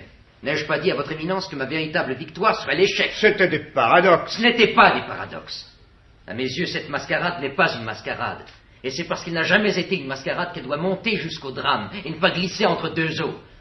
Si je devenais moine, monseigneur, ce serait une mascarade véritable et je passerais de déguisement en déguisement. Voilà pourquoi je l'aime. Quand on aime Lothar, on sauve ceux qu'on aime. Pas toujours. Vous refusez définitivement de signer cette feuille? Oui, monseigneur. Dommage. Ma seule consolation sera que l'Église vous proposait son aide et qu'elle ne sera pas responsable de votre mort. Ne m'avez-vous pas dit que notre esprit désobéissait souvent aux ordres que notre conscience nous donne? Et ne vous ai-je pas répondu que je m'efforçais de vaincre cette mauvaise habitude? J'aimerais vous obéir, monseigneur, mais un ordre est un ordre, et ma conscience m'ordonne de vous désobéir. Il te reste 12 archers et un capitaine. Que peuvent 12 archers et un capitaine contre une émeute? Lothar a raison, 12 archers peuvent tenir une émeute en respect juste assez de temps pour qu'un homme longe les murs, traverse le bois et gagne la frontière. Une fois en Suisse, il serait sauvé. Êtes-vous sûr de vos hommes? Sûr. Vous en étiez sûr? Tentons une expérience. Laquelle? Donnez-leur l'ordre de m'arrêter. Monseigneur. C'est une expérience à laquelle je me prête de bonne grâce et vous en jouerez tous la comédie. Karl, appelez 6 de mes hommes. Monseigneur, je regrette que ma sûreté m'oblige à manquer au respect qui vous est dû. Arrêtez ce prêtre. Arrêtez-moi, messieurs. Arrêtez ce prêtre, c'est un ordre. Expérience concluante. Vous êtes libre, ou plutôt vous serez libre dans quelques minutes. Attendez dehors. Le roi est mort, vive le roi! Une seule force pourrait m'arrêter maintenant, c'est la force d'inertie, bien excusable chez des hommes dont l'œil mesure l'espace qui s'écourte entre la joie de pendre et la crainte d'être pendu. Eh bien, messieurs, quoi de neuf? La cathédrale est occupée par 60 hommes d'armes. Enfin, les miens, ce sont les vôtres, monsieur le syndic. J'ai voulu les assagir, on ne m'écoute même plus, on me regarde de travers. Aucune fuite n'est possible? Plus de 150 jeunes gens occupent les rues qui permettaient de gagner les routes. Et je n'aurais pu, sans être suspect, ne pas faire appel à la garnison. Avouez, monsieur le prévôt, que vous n'avez pas tenté un gros effort. Oh, vous êtes incroyable! Regardez-vous même par la fenêtre! J'ai placé un piquet de garde entre le bûcher et la cathédrale. Mais la place n'est plus vide, on dirait qu'il en sort en silence, parmi le trou. On dirait qu'ils ont peur, s'ils parlent, de ne pas entendre sonner les horloges, d'empêcher les jacquemarts de tourner en rond. Jusqu'à un enfant qui traîne une branche morte, plus grande que lui, et l'ajoute aux bûches. Le béquillard y jettera sa béquille. C'est immonde. Immonde! La chasse à l'homme le témoin. Cela remuait, éclaboussait, criait, aboyait. Je nageais comme une bête. Je devenais une bête. Il y avait quelque chose de si fou que la peur se changeait en folie et n'était plus la peur, mais une monstrueuse musique de trompes sauvages, de rires, de cœurs qui battent, d'oreilles qui sifflent, de chevaux et d'eau qui écument. Il y avait des herbes qui cherchaient à me lier les jambes et des feuilles qui se collaient sur mes yeux. Je m'accrochais aux racines. La haine jouait du corps. Ici, c'est le silence de la haine et de la sottise. Ils guettent la seconde où ils pourront impunément déchaîner les instincts de meurtre qu'ils dissimulent. Ils retournent à ce qu'ils sont. Et comme ils sont lâches, ils se taisent. Ils se réservent pour la purée. Plus humains qu'eux sont les jacquemarts qui défilent en rond vers ma mort avec leurs marteaux de bronze. Je n'arriverai pas vivant sur les bûches. Ils m'assommeront et m'étrangleront et me traîneront et brûleront mon cadavre. Mais il faut trouver quelque chose, il faut trouver quelque chose. Je ne veux pas cette mort crapuleuse. Je n'en veux pas. Un peu d'encre éviterait beaucoup de sang. Ah! J'étais une folle. Si. Oh, si. Il faut signer, je t'en supplie. On nous observe, ne te donne pas en spectacle. Il ne reste que quelques minutes, Hans. Je vous demande solennellement de réfléchir. Un peu d'encre. Hans, ne les écoute pas. Lothar! Lothar, vois-tu? Les mots. Il en arrive de partout. La place grouille. Regardez, monsieur le duc. Toutes les figures sont tournées vers votre balcon. N'ouvrez pas cette fenêtre, monsieur le syndic. C'est à moi de l'ouvrir. Je suis encore à moi, je suis encore chez moi. Je parlerai au peuple. Vous me faites penser à un de nos hérétiques. Sur le bûcher, il criait au peuple. Peuple! Et le bourreau lui dit, vous parlerez après. Je crierai à cette ville ce qu'elle mérite d'entendre. Je parlerai. Vous n'avez parlé que trop. Les capitaines ont une arme excellente contre les bavards. Le tambour. Que faites-vous, monsieur le prévôt? Je leur fais signe de battre du tambour. Un peu d'encre et les cloches sonnent. Elles parlent plus haut que les tambours. Je veux voir ce bûcher face à face. Je veux ouvrir cette fenêtre. Oh, je t'en supplie. Tenez-vous tranquille. Je vous ordonne de me laisser ouvrir cette fenêtre. À votre aise, après tout. Ouvrez-la. Non. Un condamné à mort a le droit de demander ce qu'il veut. J'ouvre. Hans s'élance sur le balcon. Lothar! Lothar! Tire vite et vise juste. Que se passe-t-il? Je vais voir. Restez, monsieur le duc.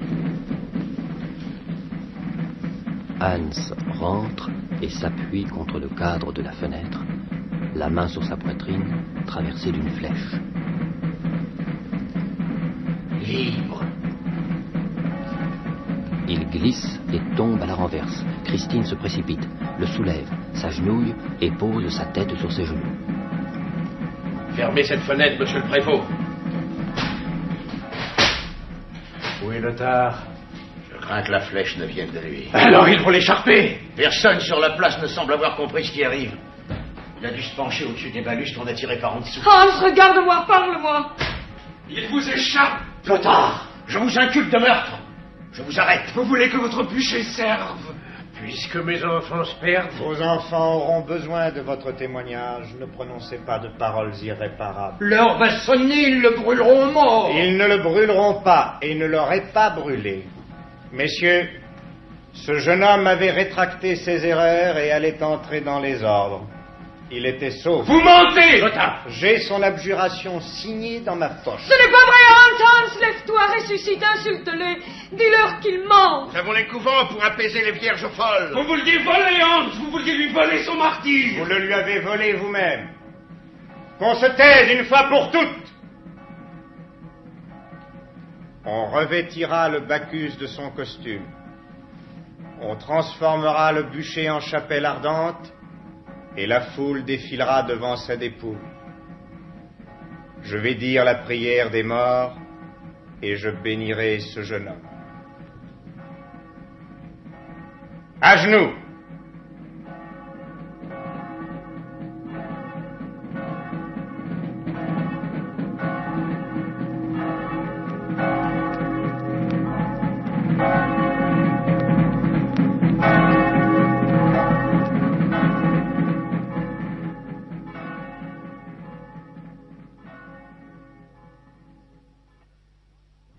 Dans le cadre de son répertoire, la radiodiffusion télévision française vient de vous présenter Bacchus, pièce en 3 actes de Jean Cocteau. Personnage, le cardinal Zampi, envoyé extraordinaire du Saint-Siège, Renaud Marie. L'évêque, Marcel André. Le duc, Lucien Nat. Hans le Bacchus, Pierre Vanek. Lothar, fils du duc, Jean Topard. Le prévôt, chef de la garnison, Serge Nadeau. Le syndic, chef de la corporation des marchands, Albert Gercourt. Karl, capitaine des archers, Pierre Olivier. Et Christine, fille du duc, Michel Alpha. Le récitant, Robert Chandeau. Prise de son, Jean Jusforgue. Assistant de production, Roger Pilotin. Direction artistique, Henri Soubéran.